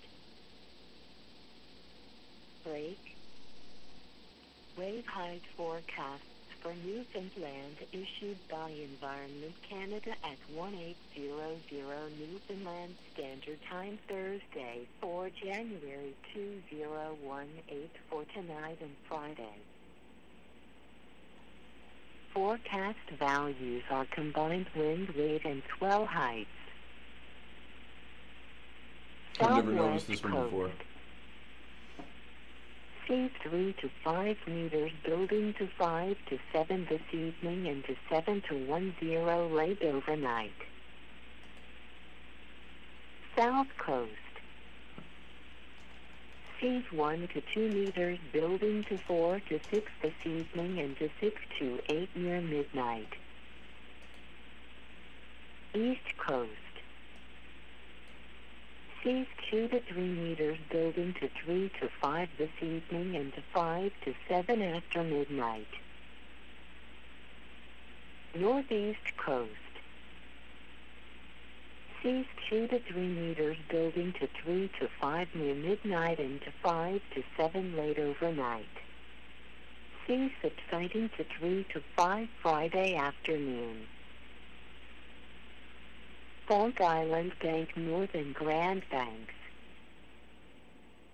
Seas 3 to 5 meters, building to 5 to 7 late overnight. Southeastern Grand Banks.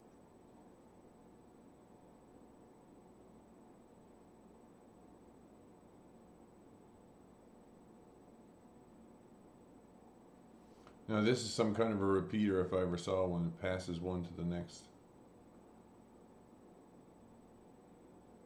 Looked like there was something talking over here a minute ago though. Was it on Eastern Health? Not entirely sure. We'll see now. It's the ambulance dispatch route. I have heard things on these before. They're not very frequent.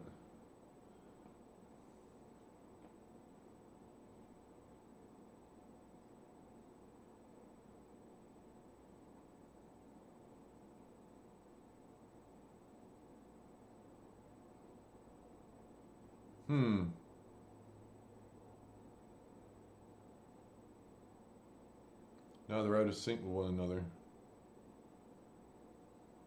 They were closer to that before this. Time signal?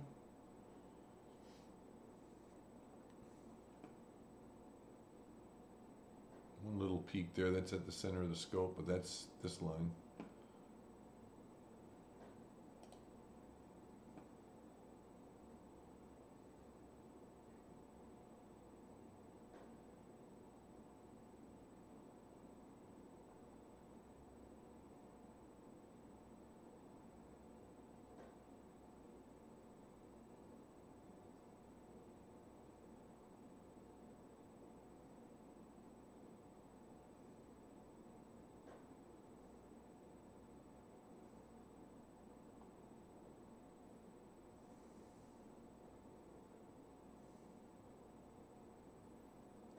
Take a quick scan through here, see if there's anything on to go tonight.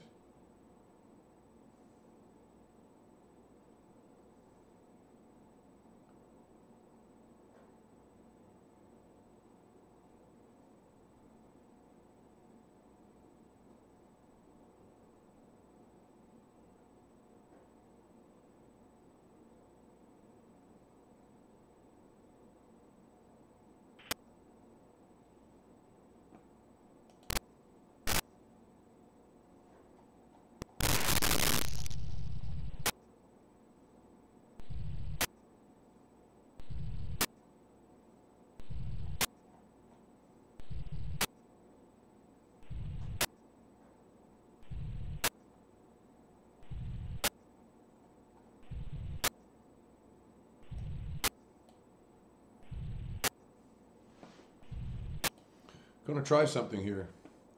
I'm taking only a limited number of samples across the spectrum. I can widen my search a little bit, or I can tighten my search a little bit.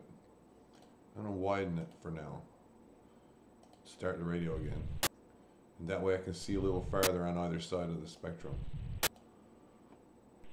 I can see this kind of thing, for example.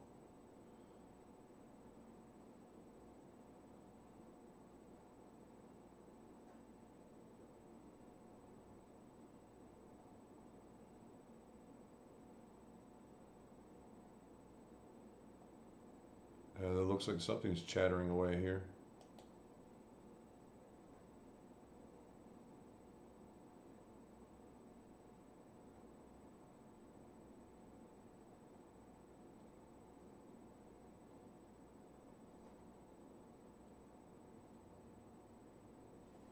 Looks like the rain has even stopped.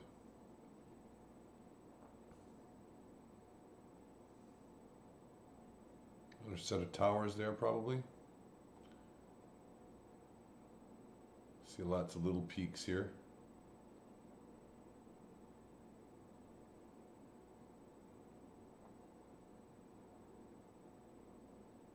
Maybe a wide band system.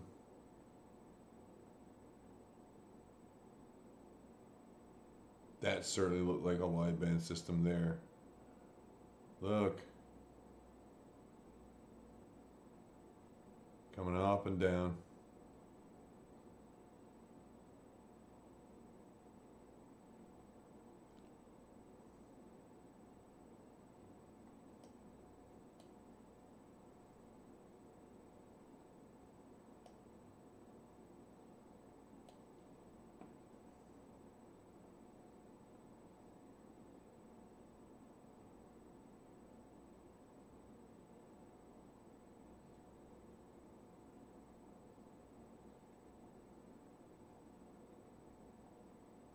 Scanning up through the local frequencies, or the local bands, to see if there's anything around here.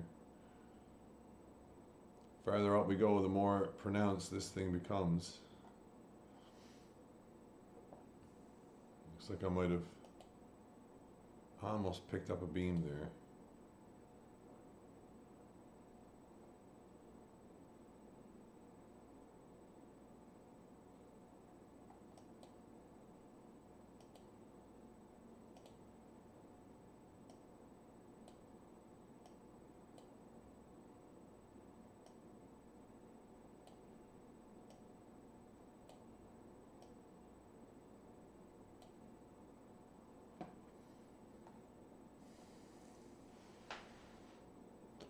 If I increase the range too, I can also see from either side of the spectrum easier and go up by 1 megahertz at a time.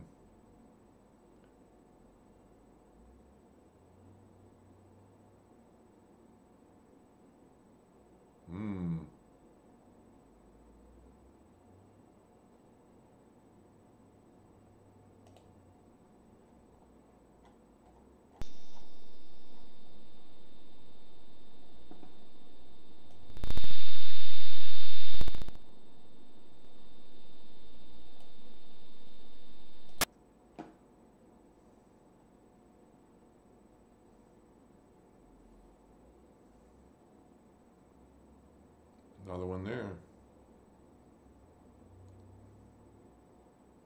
Many of these will be secured digital or secured FM stations with digital equipment on them. Scramble against some other white noise signal.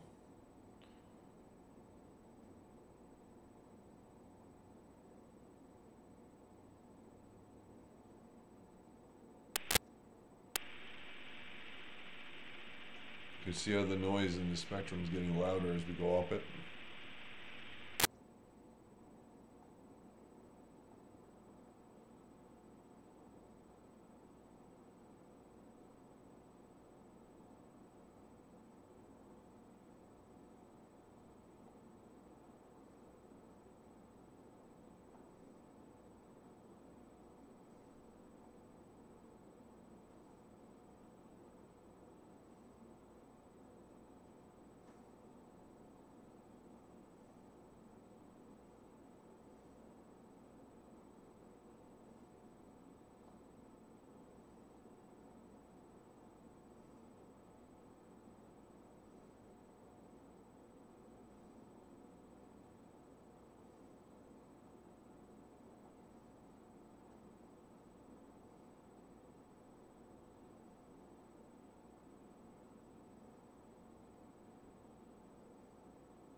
Oh,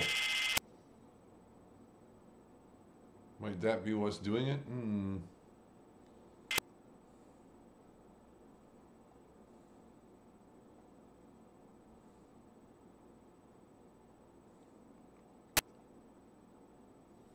In the past, I've gone looking around to see what stuff is registered.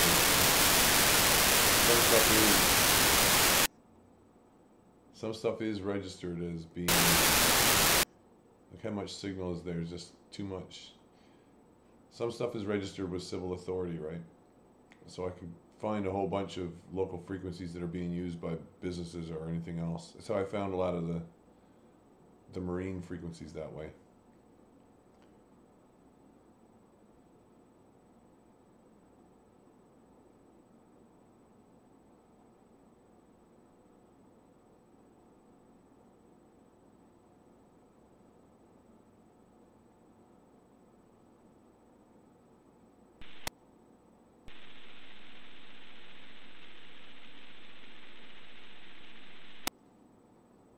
As the power don't go down, I'm happy.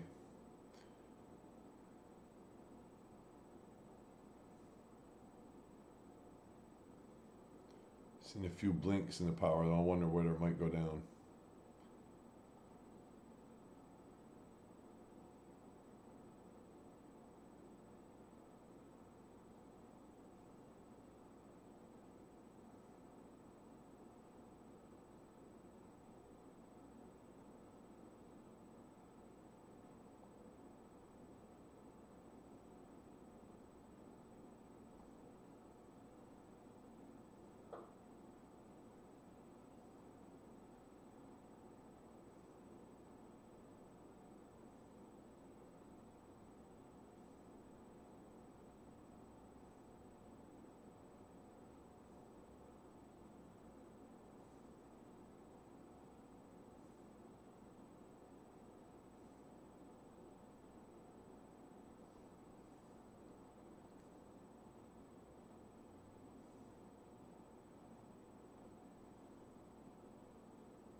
Surely doesn't seem to be much else on the go here. I'm gonna give that a kick.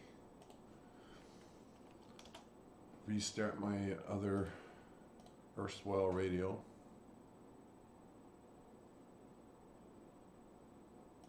Aha! More content. Sargon decides to get into a debate. Lovely. I won't be getting into that one myself tonight. I'll be leaving that one right where it is for a day or two.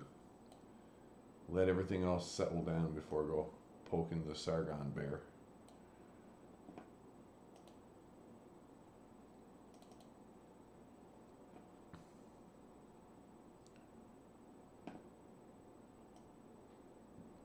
I'll pull that one up that way. That's the better way of doing this.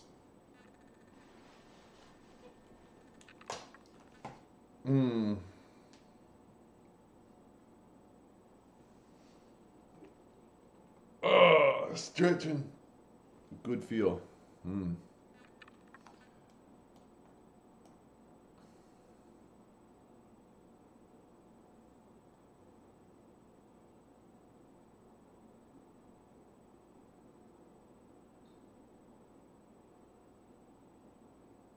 I can see what it was which made me hesitant to put this whole under the whole label of fake news, because there are things which are in the book like this, but that doesn't make it not fake news. The fact that some truth exists or some detail is corroborated in two places doesn't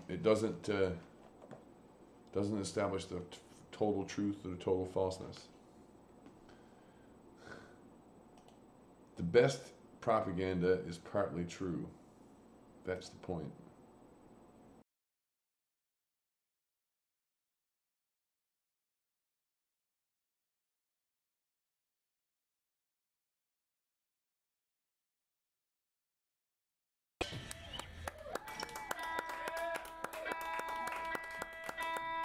Thank you. It was a little tune by Creed, released back in '69. get some original material now. Over the past couple of years, I've released a few albums, you know, a little bit of music from each one. And a bit of new material tonight too, as well, some stuff people never heard before. First start off with one of my favorites. A little tune by, well, it's an original actually. It's a song called Workin' Blues, a song I wrote a few years back.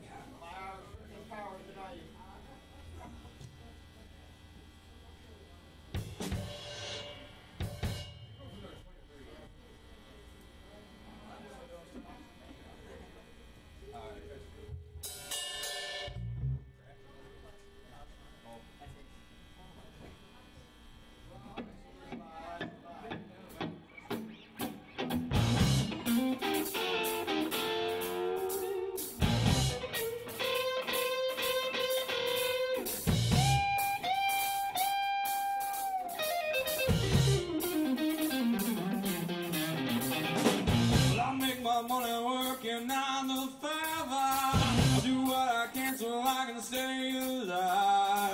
But I got my baby, she's just 4 years old.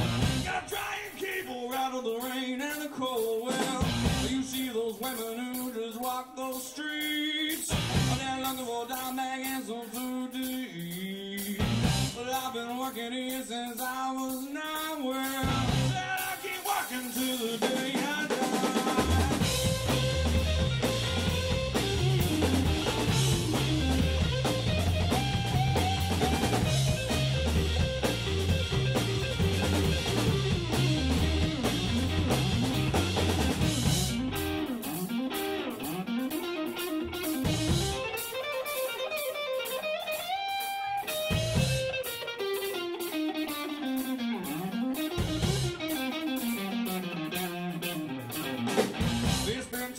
Since my mama she died, just yesterday since my daddy he lied.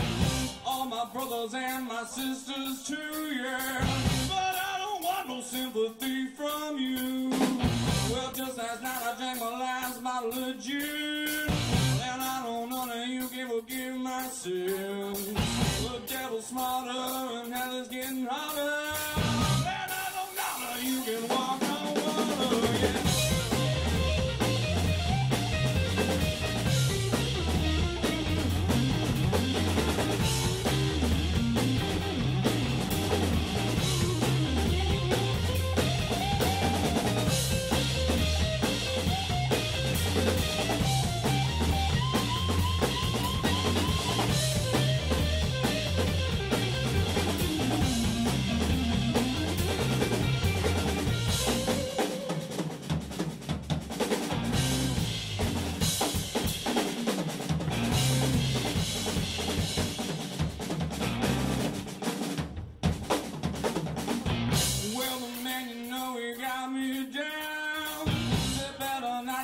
Walking around town, well, that is where our high-class business is done.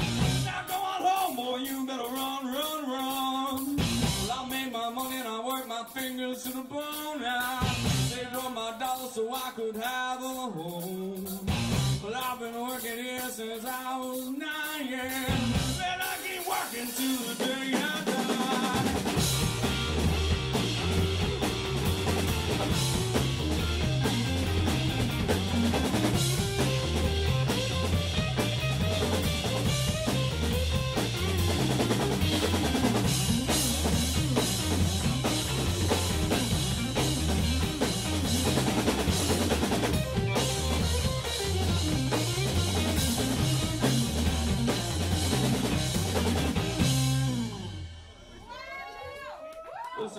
Blues. Thank you guys. God damn.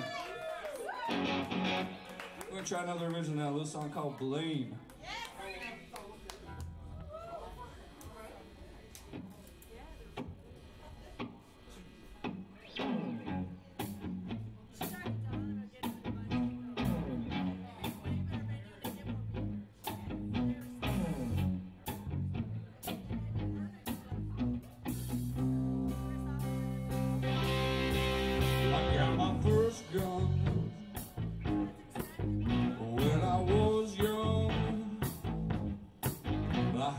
Quick hand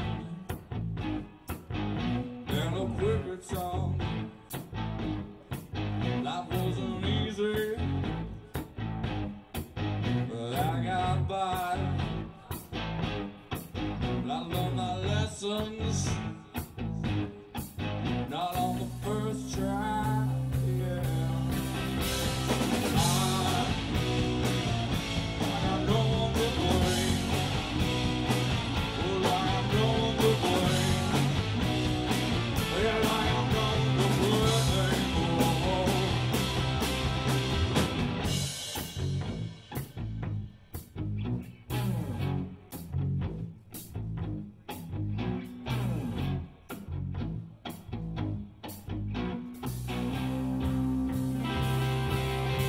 Some call me crazy, some call me dumb, some call me lonely. I had my fun. No man's an island, and my bridges burn. I'm feeling disconnected, still unconcerned. Yeah. Oh, I have no one to blame. Oh, I have no one to blame. Yeah, I got no one to blame.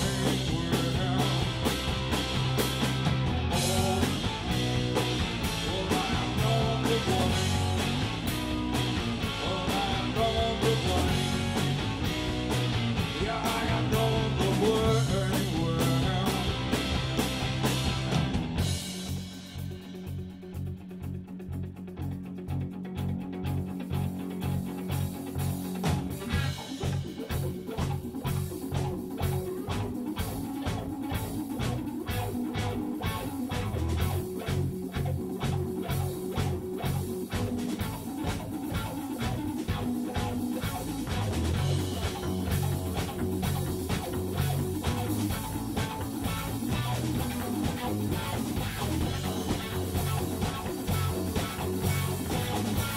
Let's get a cup of coffee here.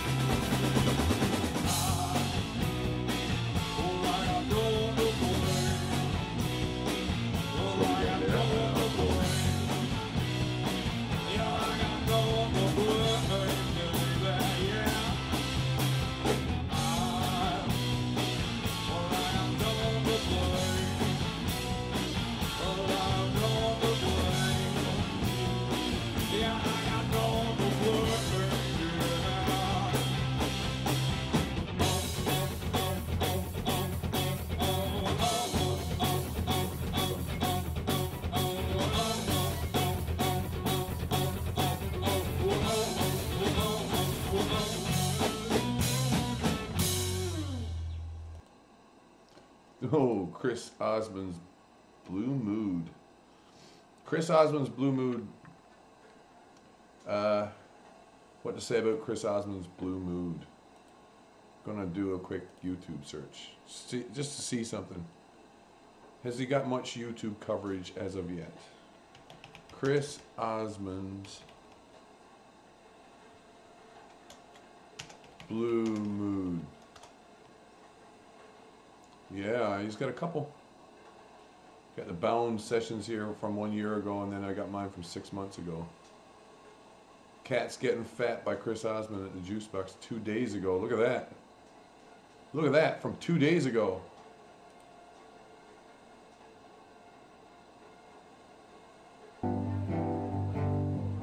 Imagine this at the Fat Cat.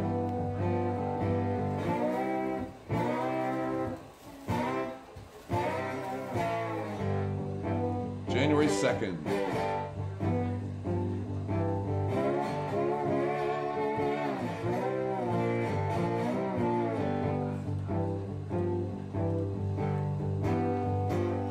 The cat's getting fat, 'cause mama's been cooking good.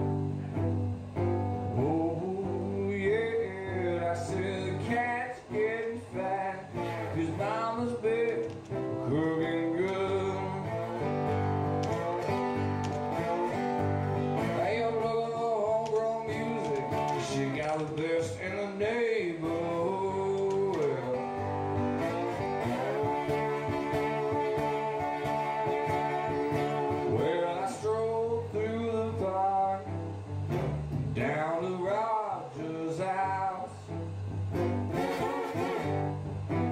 Roger and me. Let's stroll through the fire down to Roger's house. Roger, who's Roger, man? I should sing lady to the evening. She go on and blues is all about. If you ever stop Playing with his slide too, right? how this cat got so fat. How to highlight the speaking parts If here. you ever stop and wonder how this cat got so fat. I just walking around this kitchen, looking on turning back. Ooh, coffee.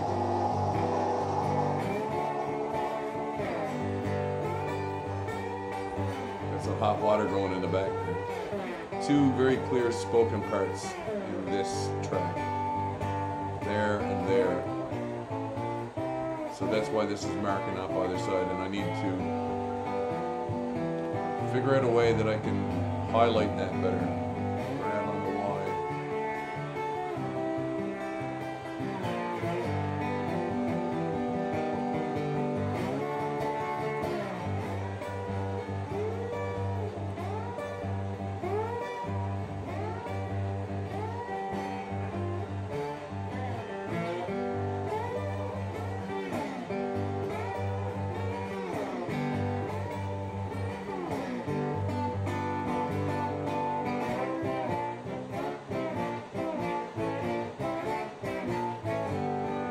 Only one view.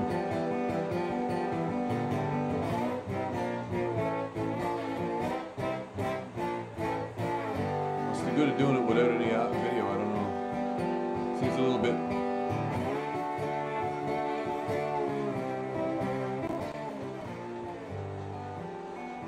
Well, thanks a lot for the link there, Juicebox.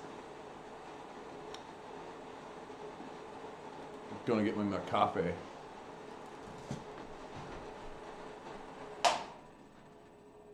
Ooh. Time to switch mugs too. Here's the real question. How to do this so that I get the most out of the heat and yet can drink it pretty much right away. Coffee cream.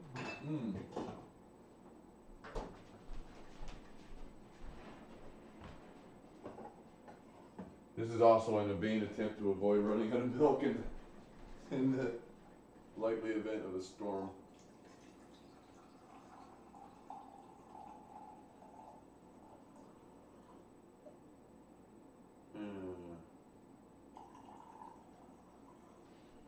You know, I actually got a half a mind to do something different with the radio tonight, seeing as I happen to know that the air traffic is not going to be the greatest tonight.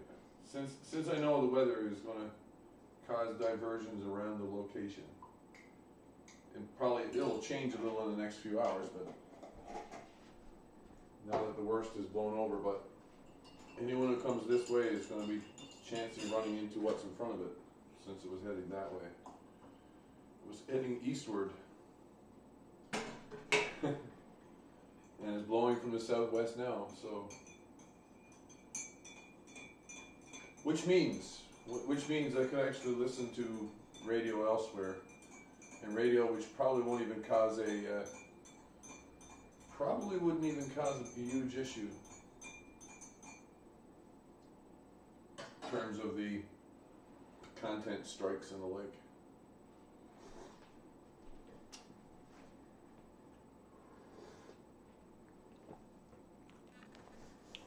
So that makes me kind of curious. I'm going to keep Blender open this time.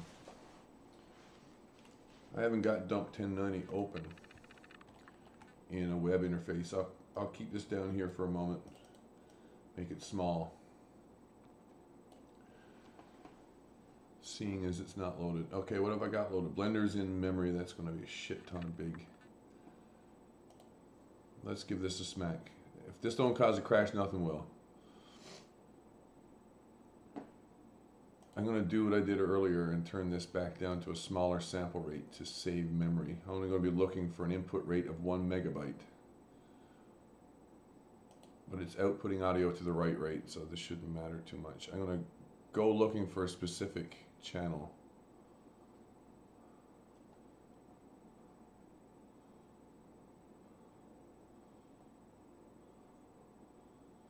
And I want to be off this. I don't actually want to be on the band of the channel, and I know that I'm going to be looking for wideband FM when I turn it on. Here's the channel I'm looking for.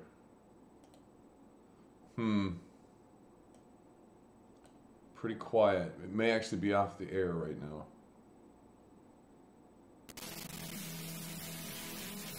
No, it isn't.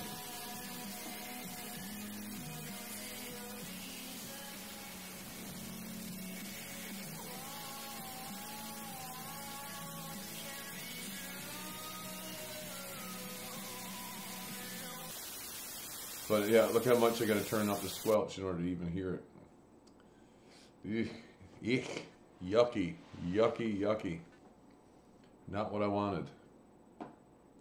Anything else is commercial. That's why I wanted to avoid it. And all the talk radio doesn't do the talking at night, so that'll do. I'll close that for now then. We can do without that. I'll take dump 1090 instead.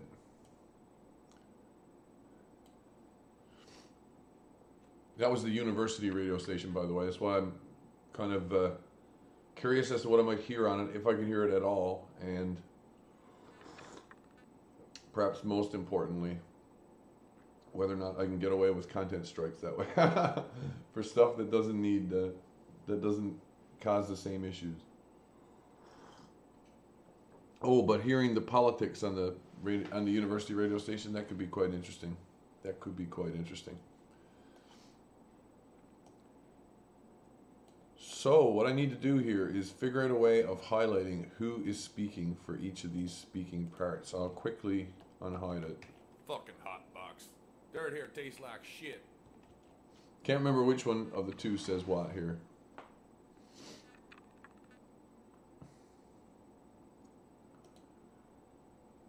Yeah, I think Dirtier Tastes Like Shit is Kyle, so fucking hotbox.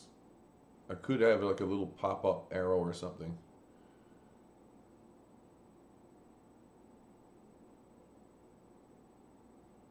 Oh, I know what I might do.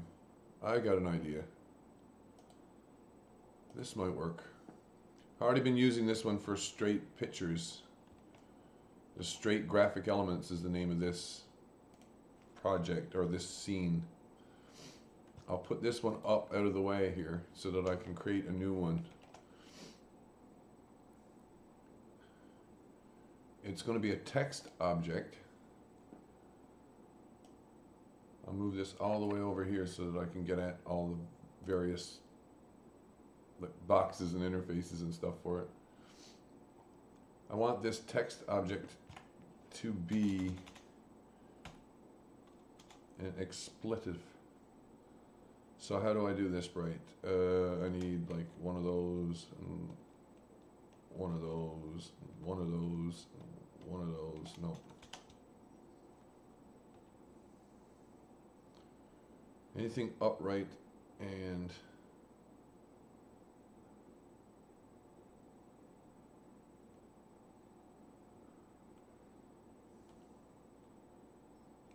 I already used $. Like that. That's what I'm thinking. Whole idea being I'm trying to get the sense of a curse word as is normally expressed in text, or has been expressed in text for years. I'm going to center it. I don't need to do much with the offset on the Y, but I'm going to bring it down a little bit before making it bigger, before scaling it up this way. And then I'll do another little adjustment to get it centered. This stuff can use the whiteboard. This can output to JPEG.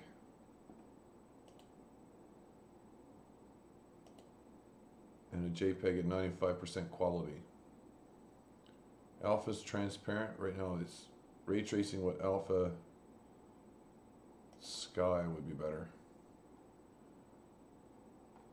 And if I hit render, I get one still image, which I'm going to save. I want to save that now as a graphic element under renders, under AS stills. No.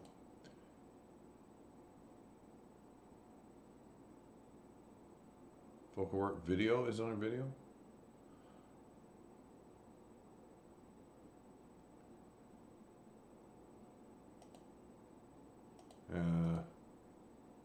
I didn't put it under assets, did I?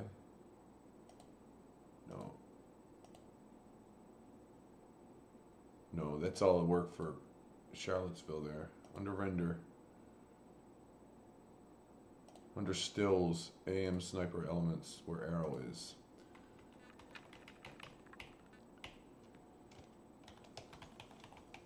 I'll call it expletive.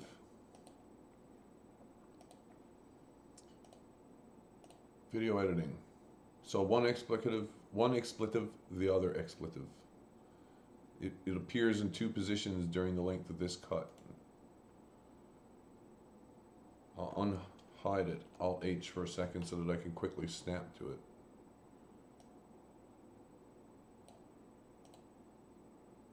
Under stills and sniper elements. Expletive. Currently set for 26 frames, needs to be for that many frames. So now we get the expletive popping up on screen. Let me offset it and get it at its original size. Let me set it to add. As I say, I can hide this now. But I have the added benefit now of, I should say, that. I also get the benefit here of working with this image. I can offset it directly right now because it doesn't need to be made bigger.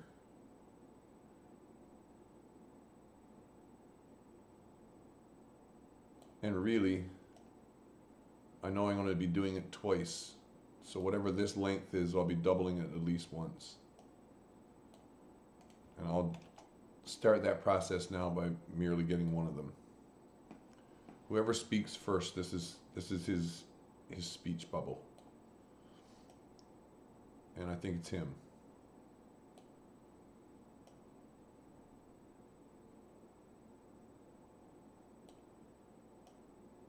Something like that, right? That looks pretty good. So it's image offset. And right now, since I'm going to be, I know I'm going to be working with it, I might as well look at it in reverse. I'm going to subtract it first before hiding it. I can hide it and pop it up and just hit H or Alt H to make it visible or not visible while it's selected. But I know that I'll be using this for a shadow layer. It doesn't need to be set to add for the shadow layer to work. What it needs to be set to is blur. So if I add an effect strip with that selected, a Gaussian blur, it blurs in position. This will be set to subtract. Ooh, sorry about that. Trying to be nice and precise with my mouse here this evening. I'm going to zoom in just on this part of the image so we can see this as it works. The positioning is controlled by the bottommost strip with the offset. I can fine tune it here. So I can get a really nice spot for this. That's what I mean. But whatever I do for this one is now going to be applied and the subtract layer on that one, which also has a blur. And the effect strip's blur control is this size X, size Y. That's all that it does. I'll leave that set to Gaussian blur for now. I could rename it too, but it won't really matter. Size of the blur. Let's go with a 15 blur first. Look at that. 15 in both directions. pretty big blur. And it's set to subtract, so it subtracts hard. And then I duplicate, hitting Y to keep it snapped in position X-wise. Unhide that. And I get my text with a drop shadow. So it's nice and sharp looking.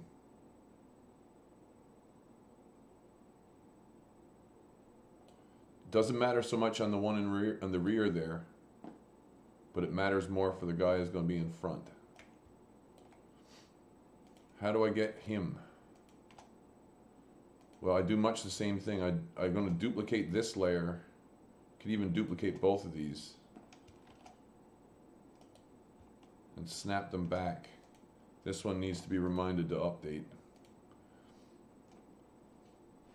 Now this one, see, this one with its blur, I might as well hide for now. Unhide this. It's in the old position. I want this in another position. Wait, where? Well, I want it close to Mr. Kyle here, or the guy playing Kyle. Like maybe right about there.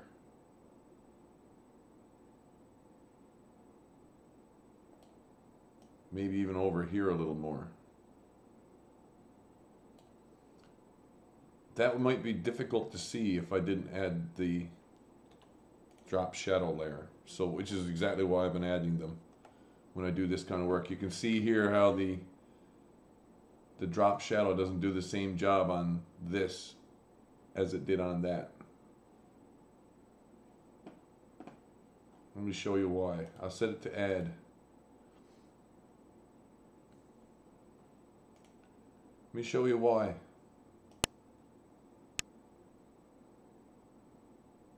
It adds the most to what is zero already. But what is already bright, it doesn't add a lot to. So when it subtracts from something which is bright, it doesn't have a lot left over. To really get the most out of this drop, well, I could double check it first this way. Snapping it to the Y and unhiding that layer.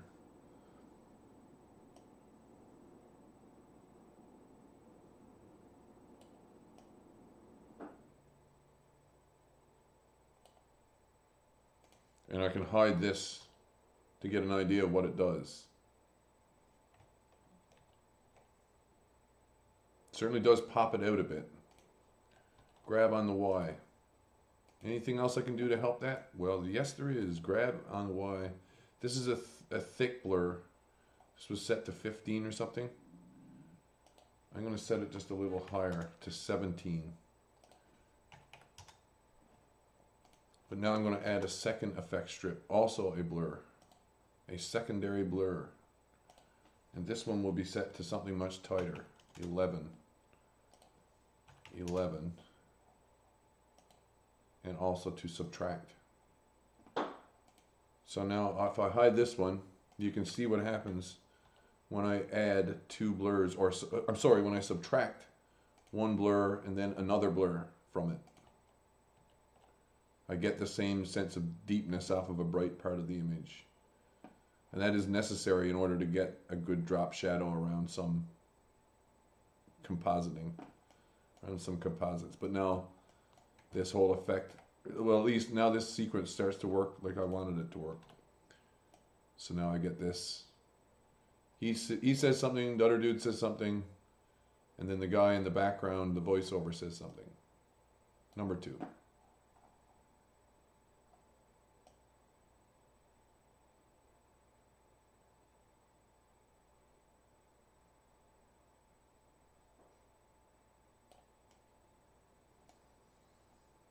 This one here has an ROE's joke attached.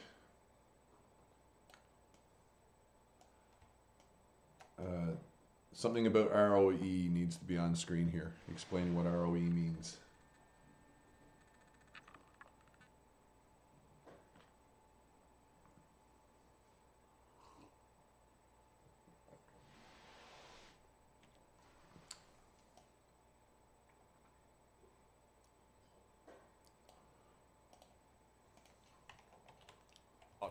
In this way, we can pretend the ROEs were dumb too. ROEs say don't shoot, even though everyone in the audience knows he's a spotter.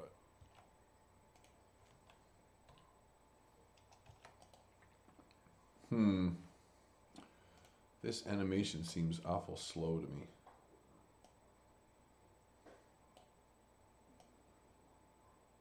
Let's have a look at it. It's the arrow transform is the thing that is controlling this animation. Here we see these 4 transform layers, currently hidden, because that layer is hidden.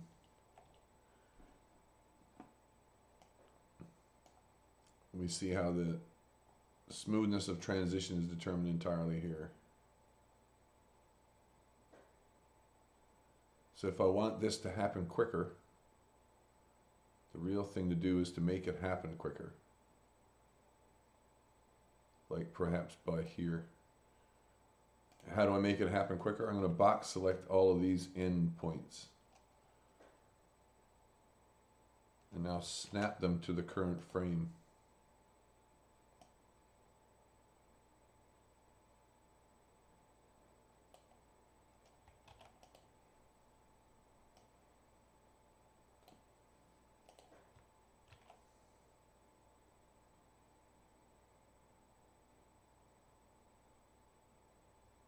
Yeah, much better.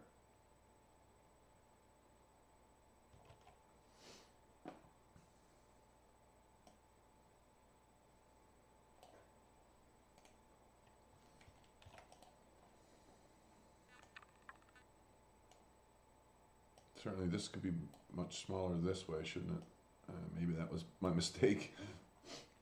Don't lose my workspace. My workspace is important. Product placement.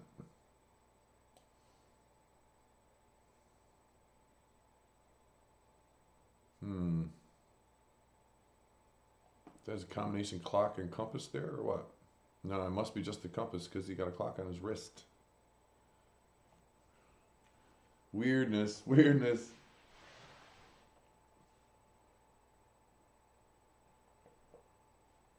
Oh, there is so little traffic tonight compared to last night, don't you think? I haven't seen shit, sure. One little small brief glimpse I got before I started streaming.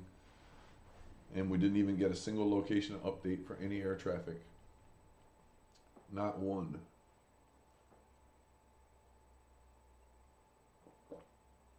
And the weather ain't even that bad, man. I don't care what anyone says.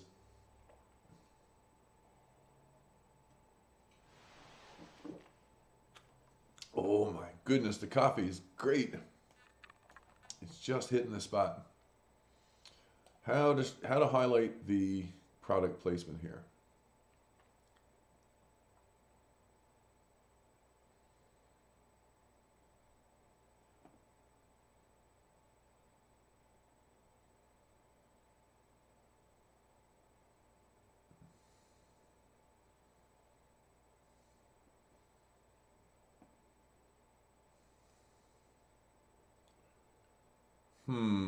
I've got an idea of how to do it. I'm wondering which is the simplest way. If there was a straightforward way for me to define a mask right here, I could limit it by that. The real straightforward way to me to do it is to get frame number 3, load it as a clip. Load it as a clip or something. My reason for saying it is if I go into the footage editor, I don't need these things on, geez. If I go into the footage editor,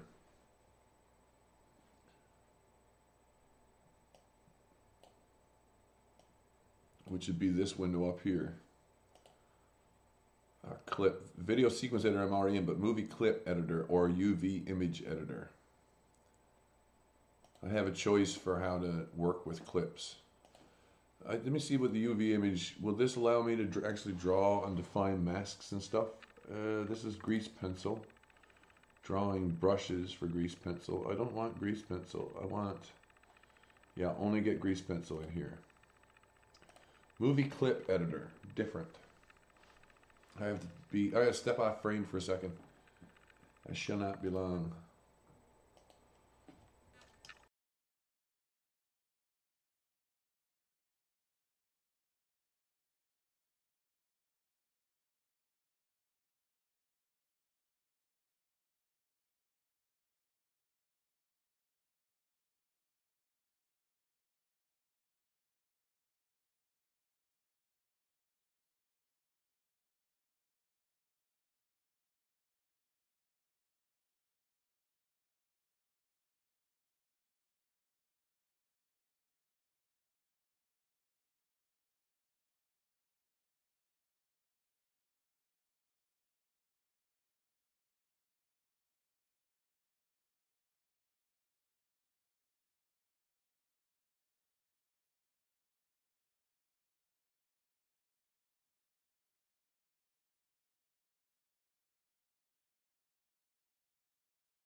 I don't quite trust my key presses yet, but I know they work. I ought to just trust them.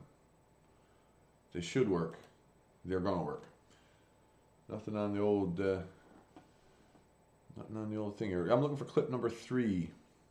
The reason why I'm here. If I was to load an image as a clip, that will work. So I go into renders and I go under stills. Oh, no. I go under AS stills. I'm looking for clip number 3 is only 100K. And it's a single frame and it's right at the beginning of the project.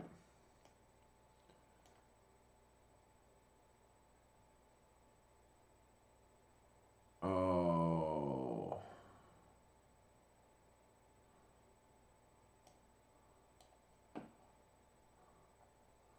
Turn off the grease pits. Footage settings. Start frame, frame offset. Global scene frame number at which this movie starts playing. It's the same as this one. Copy. V.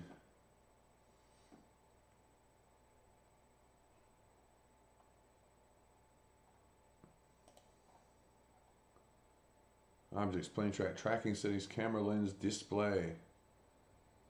Pixel aspect ratio.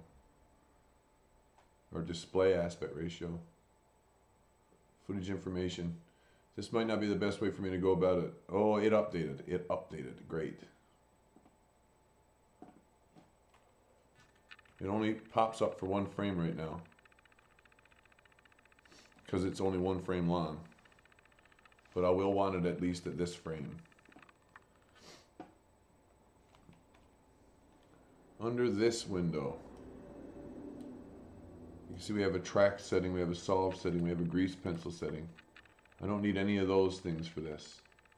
What I'm going to be doing is creating, instead of a tracking solution, a mask solution. So set the mode from tracking to mask. And this will automatically be created when I start drawing a new mask. But I can make a mask first and give it a name. And if we go here, we'll see that there's this F mask waiting to be used. And we're going to call this F003 to make sure I can keep it clear. How do I draw a mask in Blender? It's much the same as drawing a tracking solution. I hold Control and left click. And hold Control and left click. Go around the thing that it is I'm trying to draw a mask around.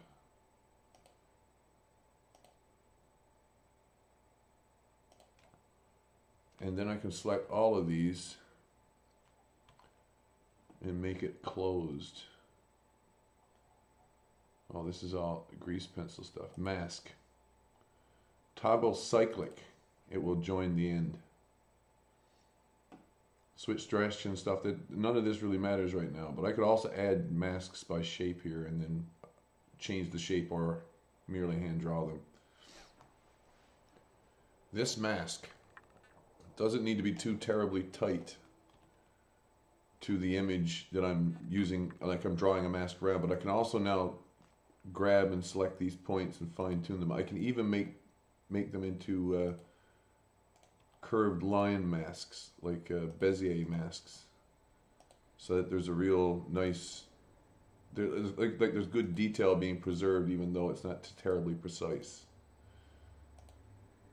You see here, I might want to actually curve that down a bit inside of that area. It would be nice, right? So the only way I can do it right now is to do this. But that might do. And these two, I can highlight or grab them independently or together by holding Shift. They're not going to be even on screen, so it doesn't much matter. So there's the mask attached to the image in position. I'm now going to go back to my video sequence editor.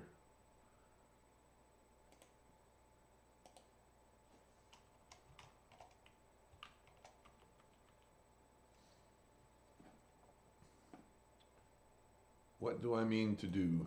Well, if I snap this over here, or even to maybe about there.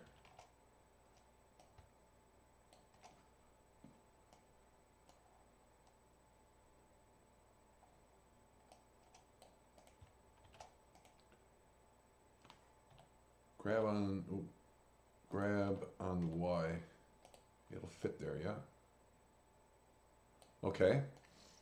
Now, for product placement, it's currently set to add and it's got an opacity. Under modifiers,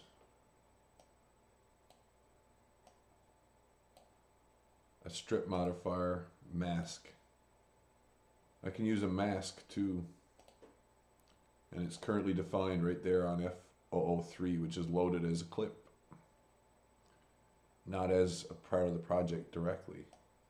But now we see that it's highlighting only the thing that matters.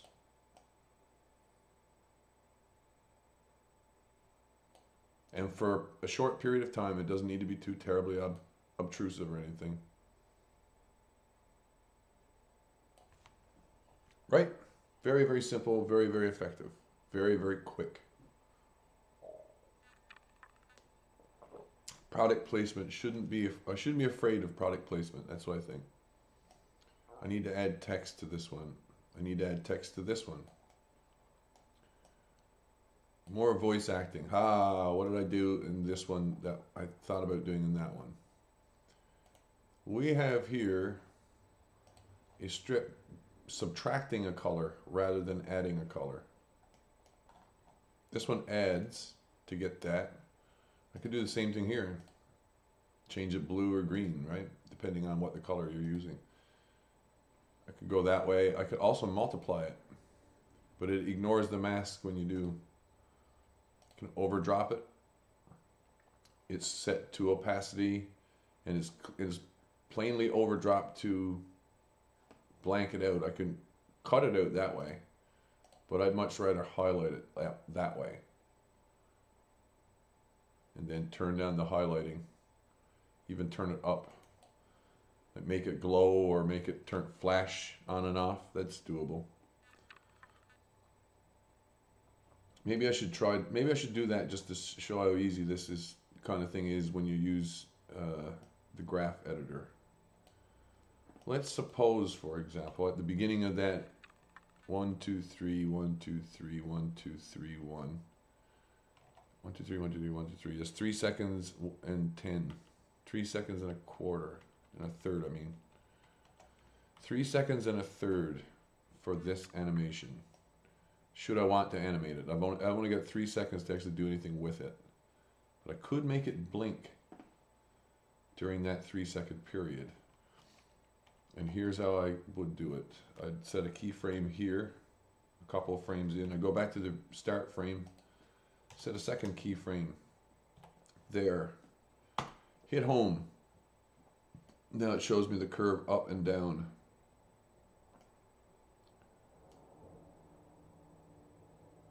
What can I do to help that process along that I just did? I could set this to make cyclic.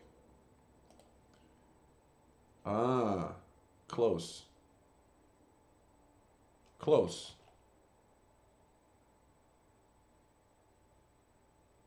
Right? Make cyclic work pretty good there.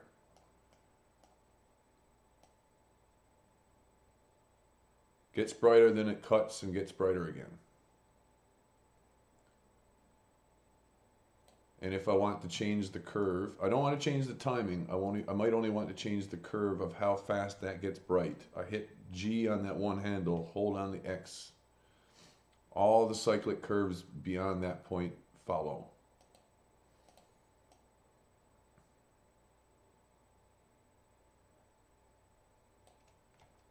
I don't want it to cut on and off too terribly sharply. I want it to be a smoothish transition which doesn't hurt the eye too much.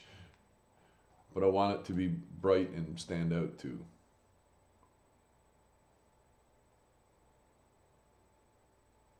Almost as if it's being identified. Right? How cool is that? Easy fucking peasy. Voice acting. Nuit Americaine. I might do this with more of the shots too to set this up so that they're actually in the Nuit Americaine moment while speaking. As if everything else gets dark and they're... I could even put a mask around this image to apply this only to the outside of a masked area, which is faded or feathered. Focus on his eyes.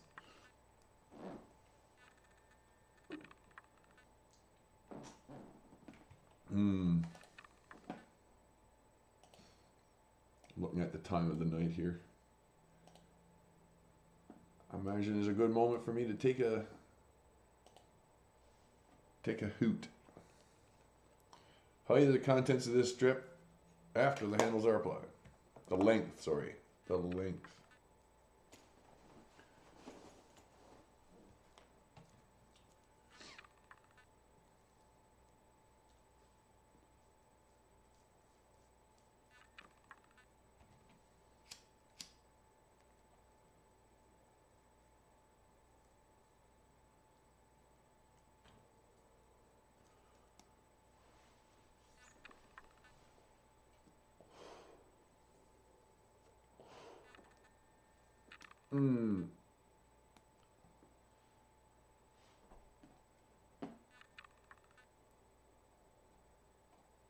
So this scene here, that I could darken it for that.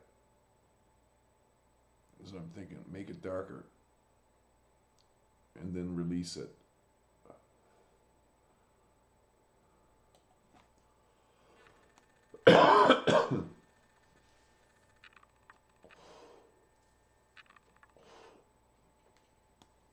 If that's the case, well, one thing I got to do a couple things here. Grab on the Y.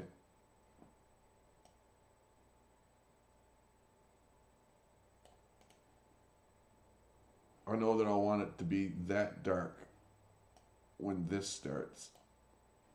So I'll keyframe the first one there, and I know that I want to start releasing it at about that moment. So I'll keyframe it there. Go back one frame. Set that to 0 and keyframe it. Go back to the beginning, set that to 0 and keyframe it.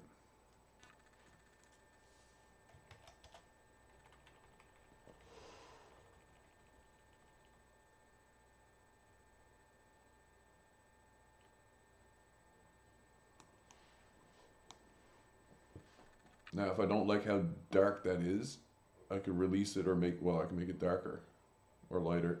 Doesn't much matter which. It's a matter of taste, I suppose. Excuse me.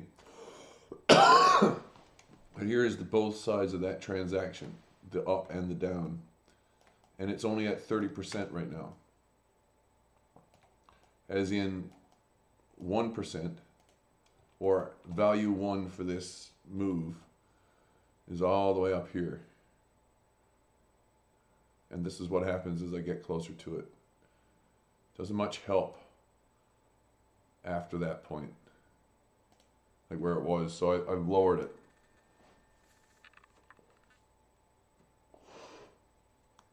And my intention is to now overlay another piece of video information on top of this to highlight the face, maybe just the face, while making everything else about the image darker. So I'll let the image fade out around, but now I'll put some focus probably on here using another mask. This mask can be really, really simple.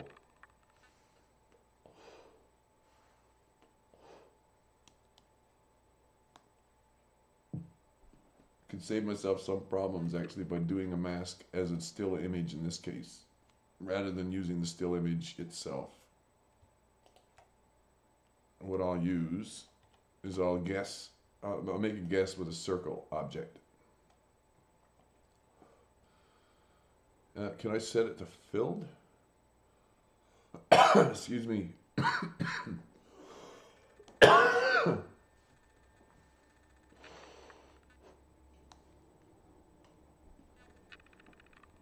This circle object, I'm going to scale in this direction first and get an idea of how big I might want it. I can hold Control and get fine tuning to snap it, or I can hold Shift and get fine tuning and snapping.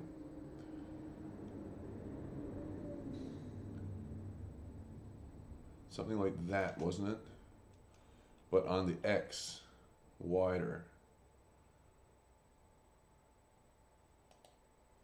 And his face seems to be around about here.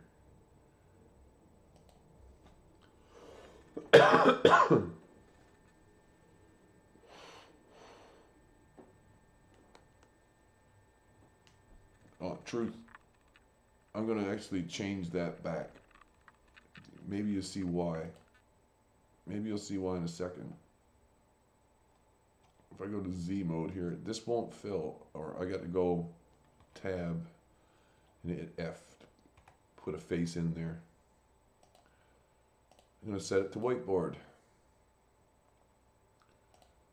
Here, anti-aliasing is only going to be for a single image anyway. It's a JPEG. I render it. Let's have a look at how that rendered. You can see where the aliasing is involved in the shape.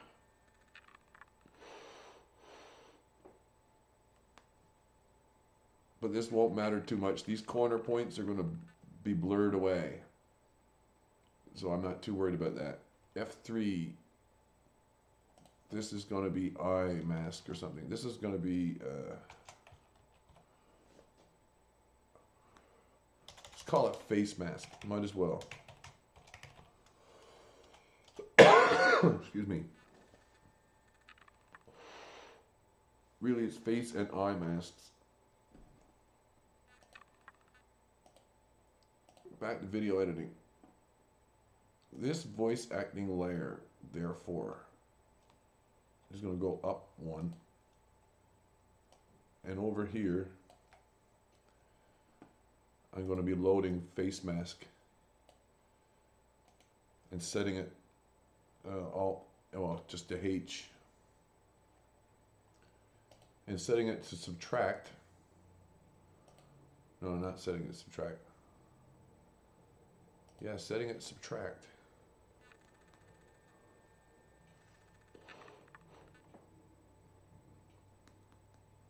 The thing is, the mask layer is going to be different than that.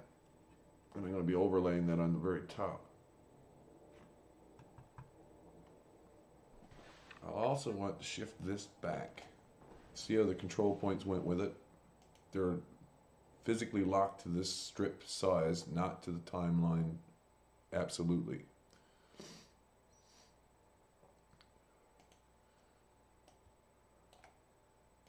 This doesn't need to be that long, but I'm going to make it that long because I need a blur to be applied to that image for that long. I'm now adding the blur with effect strip. Oh, where is it? Gaussian blur.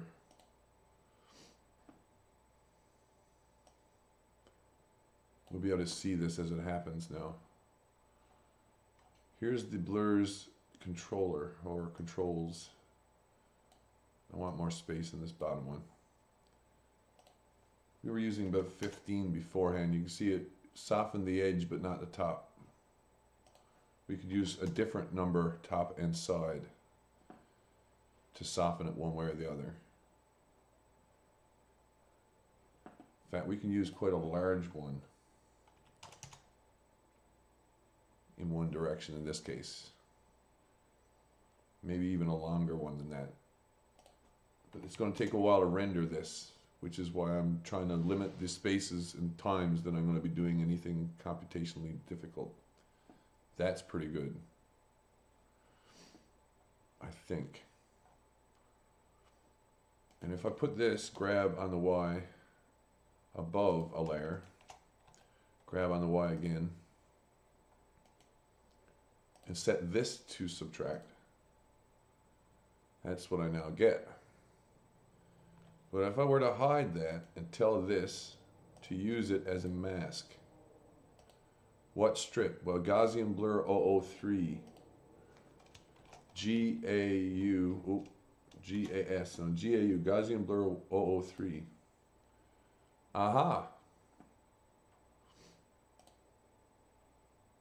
This is now being applied on, but hey, this doesn't need to be subtract, maybe it needs to be add.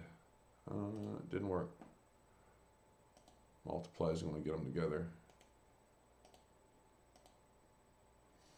Maybe I got them the wrong way around, hey.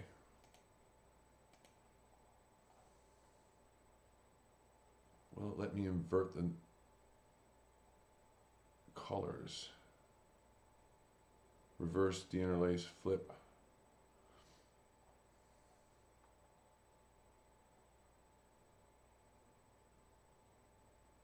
Alpha straight or pre-multiplied.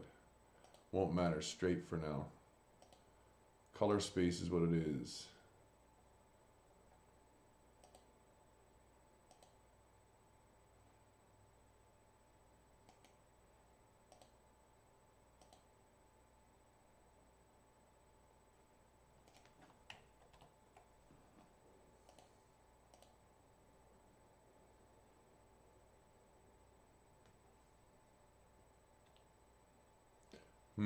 I want this to be inverted. Close but no cigar. Close but no cigar. Hey, what can I do about that? I can do something about that in Blender right away, because now all these files are linked together through that display. Hey, suppose I was in here and I said delete only faces. But then, suppose that I was going to add on another 4 vertices. 1, 2, 3, and 4. Those 2 in the end I'm going to join. I'll get all 4 of them. I'll scale them on the Y. They don't need to be really precise because I'm going to take them off the screen like that. And then I'm going to scale them on the X. Like that. Going to select everything, and then I'm going to hit F. So now I've got one big face joining everything. Maybe this is going to be a little too involved. This might be a little tricky. Not going to work. Well, let's see. Going to select by face. I'll get nothing but that one. Okay, if I could X this only face for now. X this only face for now. They're clear. Go back to vertice mode or vertex. F there, look at that.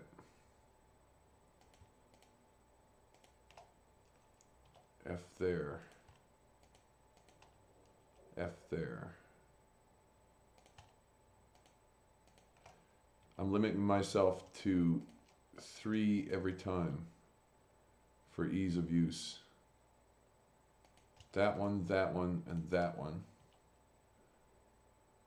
Now that one, and that one.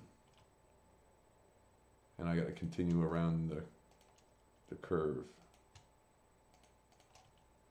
Takes a little work. I could do this with what's called a Boolean operation much faster, but I'm doing it by hand to show the 3D aspect of Blender. Spending more time with the 3D side of the coin for, well, for, if nothing else, for my own edification and ability. How does it call? What does it call that? Proficiency. Yes, that's what it is. Some of the time I'm hitting my finger here on the shift key. The rest of the time I'm 2 and 3. Rest of the time I'm hitting the F key. Every time I get to 3 there, I hit F. It's kind of like stitching something.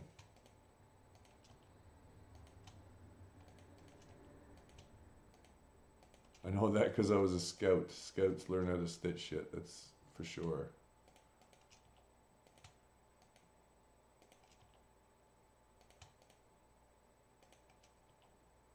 Last one. See what I get though. So now if I were to render this with an, is it F11? Let me look under the window controls here. Toggle window, no, render. Show hide render view or play rendered or render image F12. There is my inverted image. I could have done that other ways, but I've just inverted the image manually. So what the heck. F3 to save it. Hit face mask again, save as image. Done. Video editing. This one needs to be reloaded, really. I can reload it quickly though by doing that. And there's what I was looking for.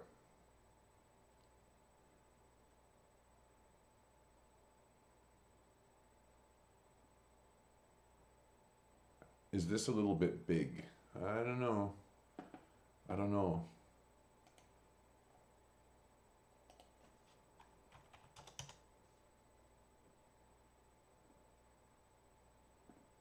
I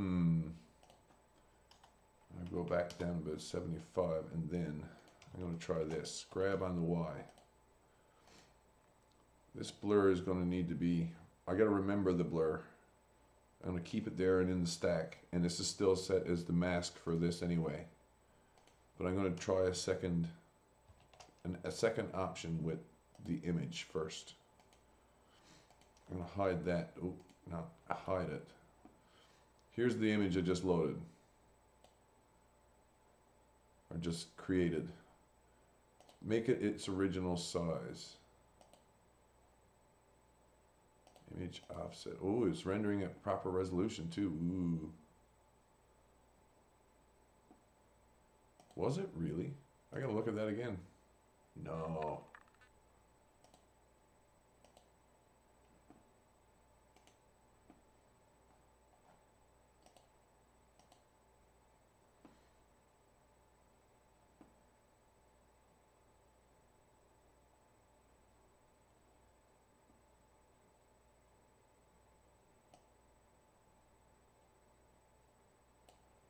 Here's what the matte literally looks like. When I add it, I'm wiping out all of this part here for the blur and allowing this area, whatever this ends up being, to do the work.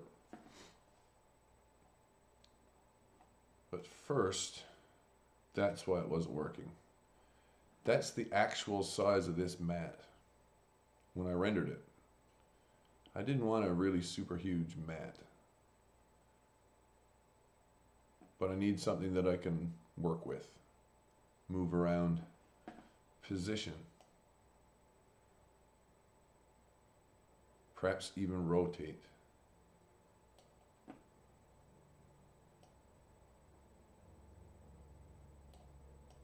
And yeah, I'm gonna pick his nose for now. I mean, gee, that sounded weird. I'm gonna pick his nose. But the image offset that I'm gonna start with is right here. And now the transform layer is gonna give me fine tuning on the rotation and scaling.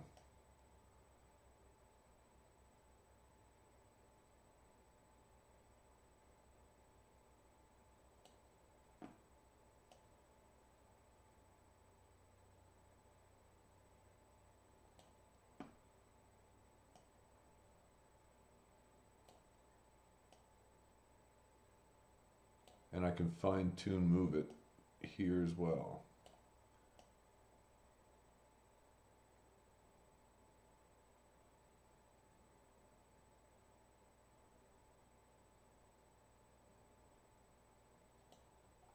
I do have a bit of a problem here though, is this overlap is bigger than what the image itself is. So really I need this circle to be much, much smaller. So I've got a bigger field of white to work with.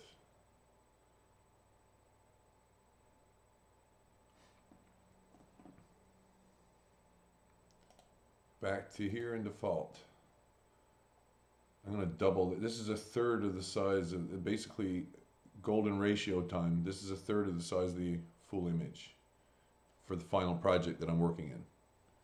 I could double this probably, or even make it full size. But first, I'm going to get this, and I'm trying to remember what the, I think it's a Shift L? No, maybe it's Alt L. No. There's a way of getting the linked ring of vertices. Select, edge loops. No, wait now, maybe I need two of them to get it. Yeah. I can now scale that down. It's currently at 50%.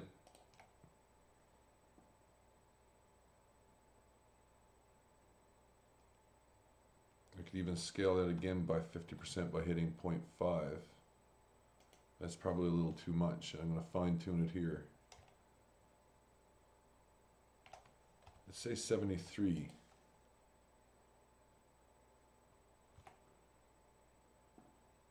And I'm going to double the resolution.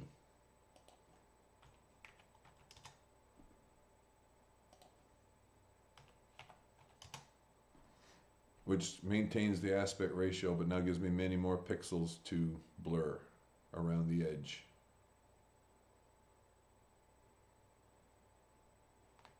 F12 to render it, F3 to save it, choose the mask, save as image. Video editing, look. Apparently it's quite a bit bigger. Transform, uniform scale 1.4. And it's still going to be hunt and peck a little bit. But hey, we know this should still work. And the rotation, oh, that's been changed too. It's down here. Let's hide that for a minute and pull that up. Its offset's changed. Divide that by 2. I'm going to set that to add for a moment.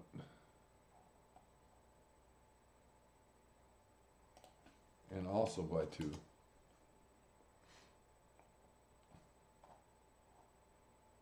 This I button will hide it, same as I've been doing. Or unhide. X location. rotation, scaling.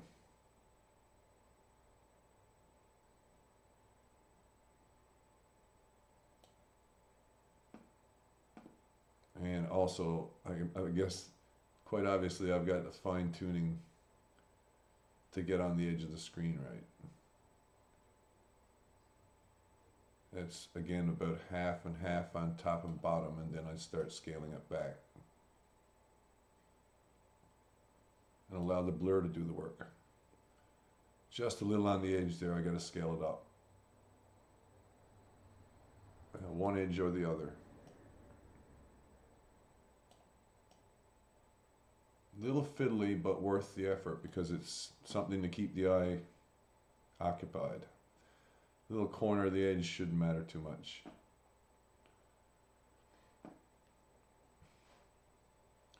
Now I want the Gaussian blur to be,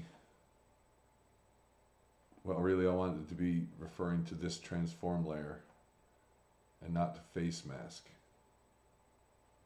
I don't think I can get this to, oh, maybe I can try to fake it here. Let's name the layer.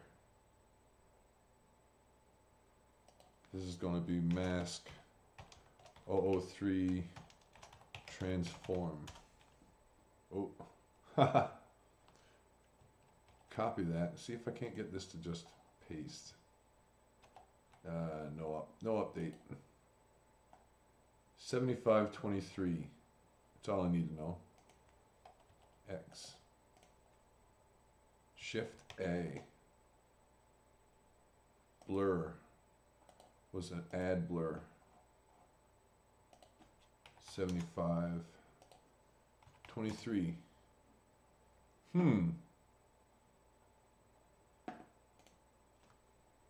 Hide that one. Curious, right?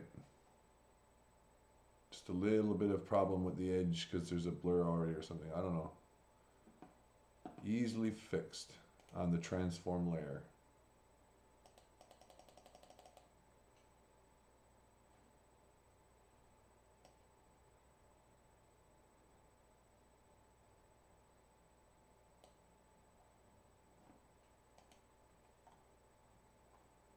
I would think anyhow. That's not so bad.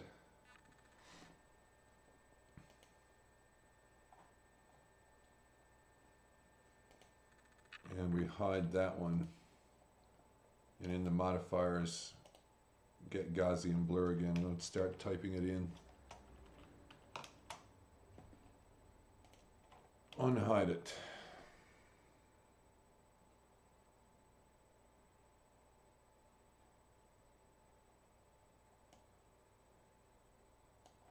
So the time it takes to go from here to here, I'll fade that blue in and then release in that time. Well, this time at the end.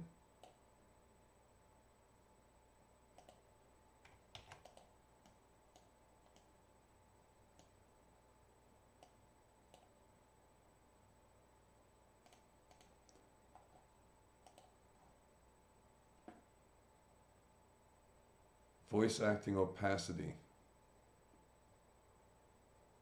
Oh, I've already got it keyed. What am I saying? It's just been using the blur to do it. So, hey, wonderful. Look.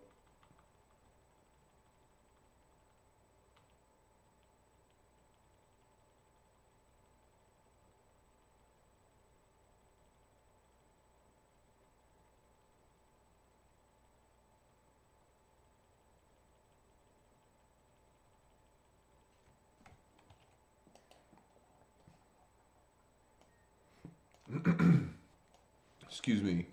This is a text sequence. I'm not too worried about text. These are fast and easily done. In fact, we were doing text earlier on with the voice acting here. And this is basically all I need to do with all the text. Let's get a bunch of these ready to go.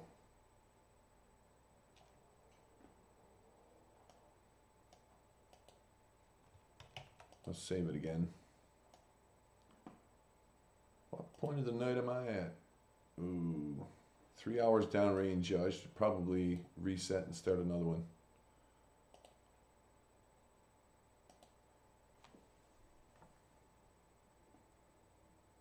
but I'll wait for a little while.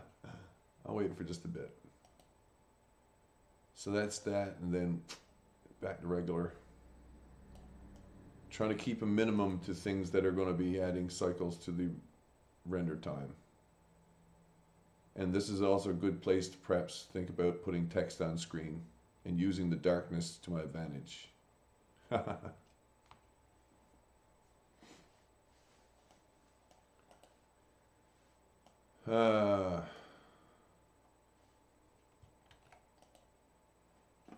Gonna turn this off for a second. Am I getting to run it? Am I running out here, dropping frames or anything? No. Okay. Camera on, camera off is going to matter now more than ever, I think. I verified the news I heard this morning. That's all. That's all. The news was indeed correct that I heard today. Or we'll live to see. We'll live to see.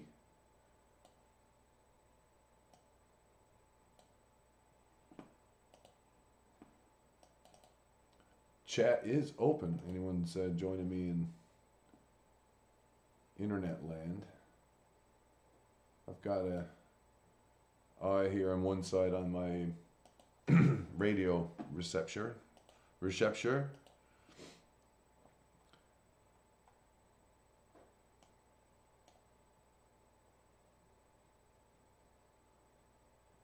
This is the shot that I'm using later as a multiply. Use this as a multiplier. Use this as a multiplier. Think about it that way. I've been using this shot as a multiplier.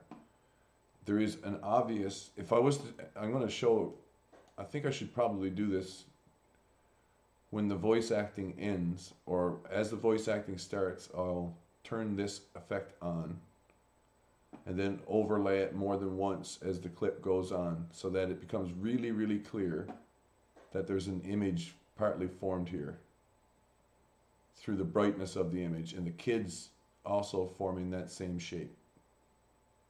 You see it? He's in the background, he's nice and dark. He stands out like the trees do, but there's this area of triangular shape formed by the ground line, the shade, and that tree line. Nice space to shoot against. Which one was this again? Oh yeah, number 6. I might as well start that here. And I'm going to hide that, grab it on the Y and put it down.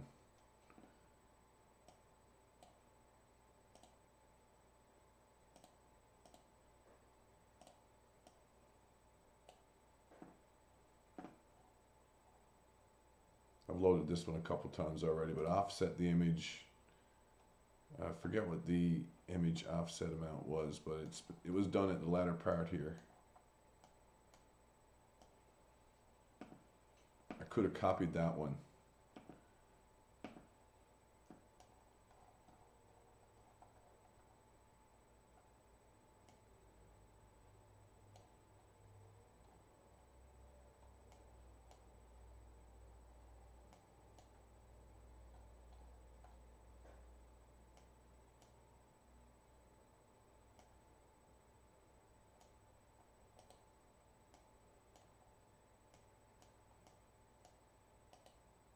That one.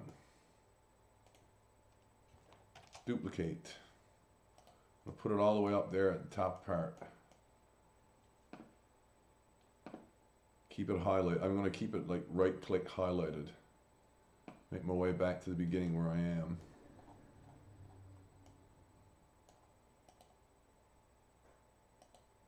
It's like about here, right? So Shift S to snap it back, grab on the Y, bring it down. This is part of what I mean. I'm setting this to multiply this layer. Grab on the Y, move it up. Offset is 92. I'm going to want more than one of these, so I might as well keep this. Well, delete it. I'll delete it. Don't really need it. Grab Y. And around about that moment, I'll make that happen. But this needs to be held over for longer.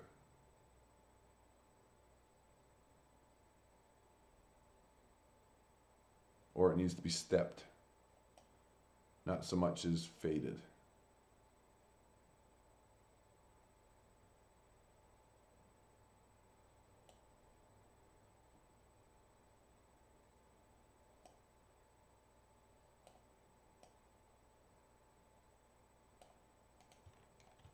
So I'm going to do this just by eye and taste, I guess. A good way of putting it. Shift, duplicate, bring it over here.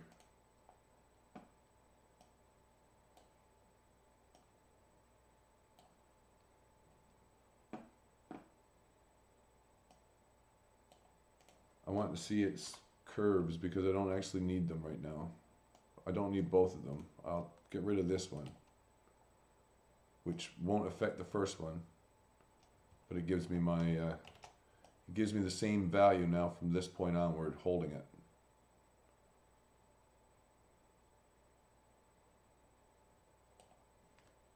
Grab Y. Snap over. What am I doing? I'm stepping it up. I set that to multiply again so that it sticks.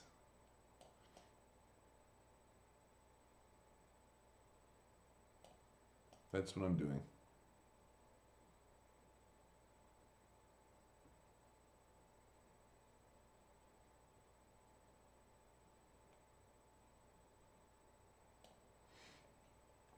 I also have a choice of adding a color to that, or extending the amount of time it takes to get there. It might be good up to about there, especially if there's a color aspect. And I could release it then after it was done.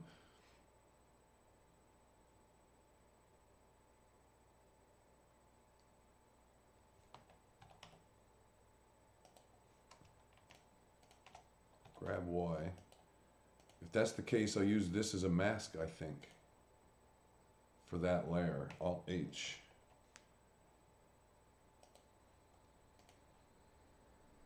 Modifiers for that one. Mask. Got to get the strip name here. Copy it.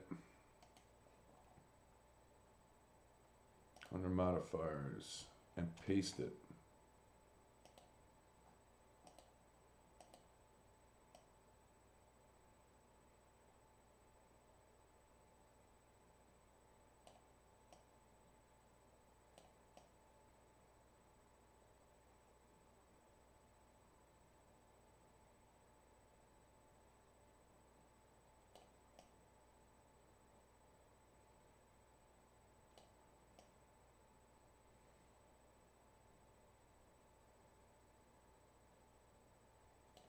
So there's a hard snap there as it gets multiplied again.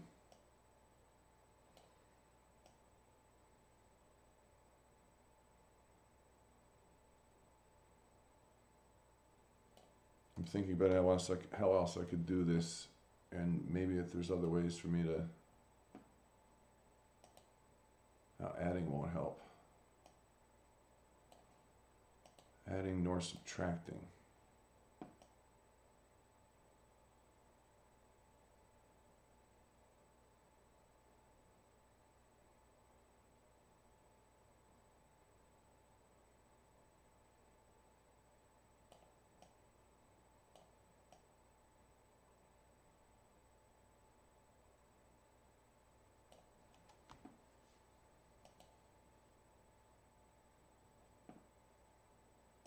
Multiply is what I was doing. If I hide it, yeah, it makes a difference in the sense it's multiplying again.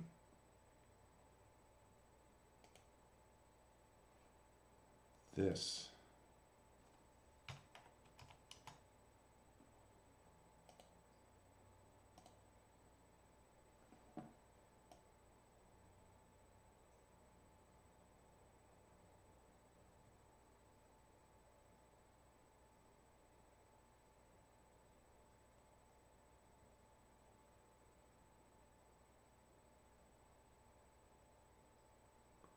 Aha, another mask time.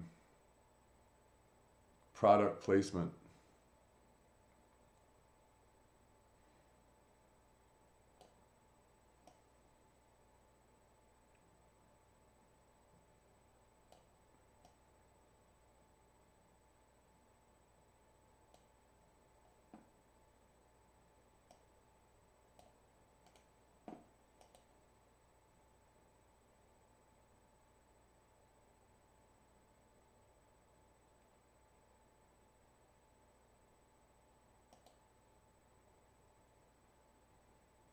Where is the keyframe? There.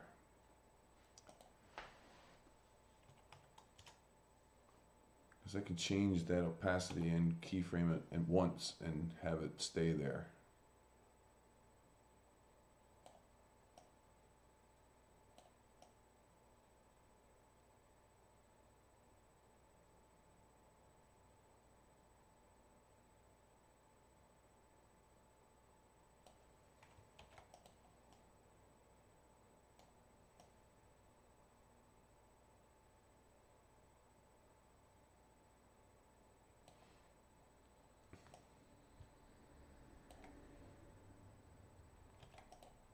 So this one here is what? That was 6, this is 7, this is 8. Also has product placements. 7 and 8 I'm going to have to be doing a bit of work on next. I am going to restart though. Restart the stream, I mean.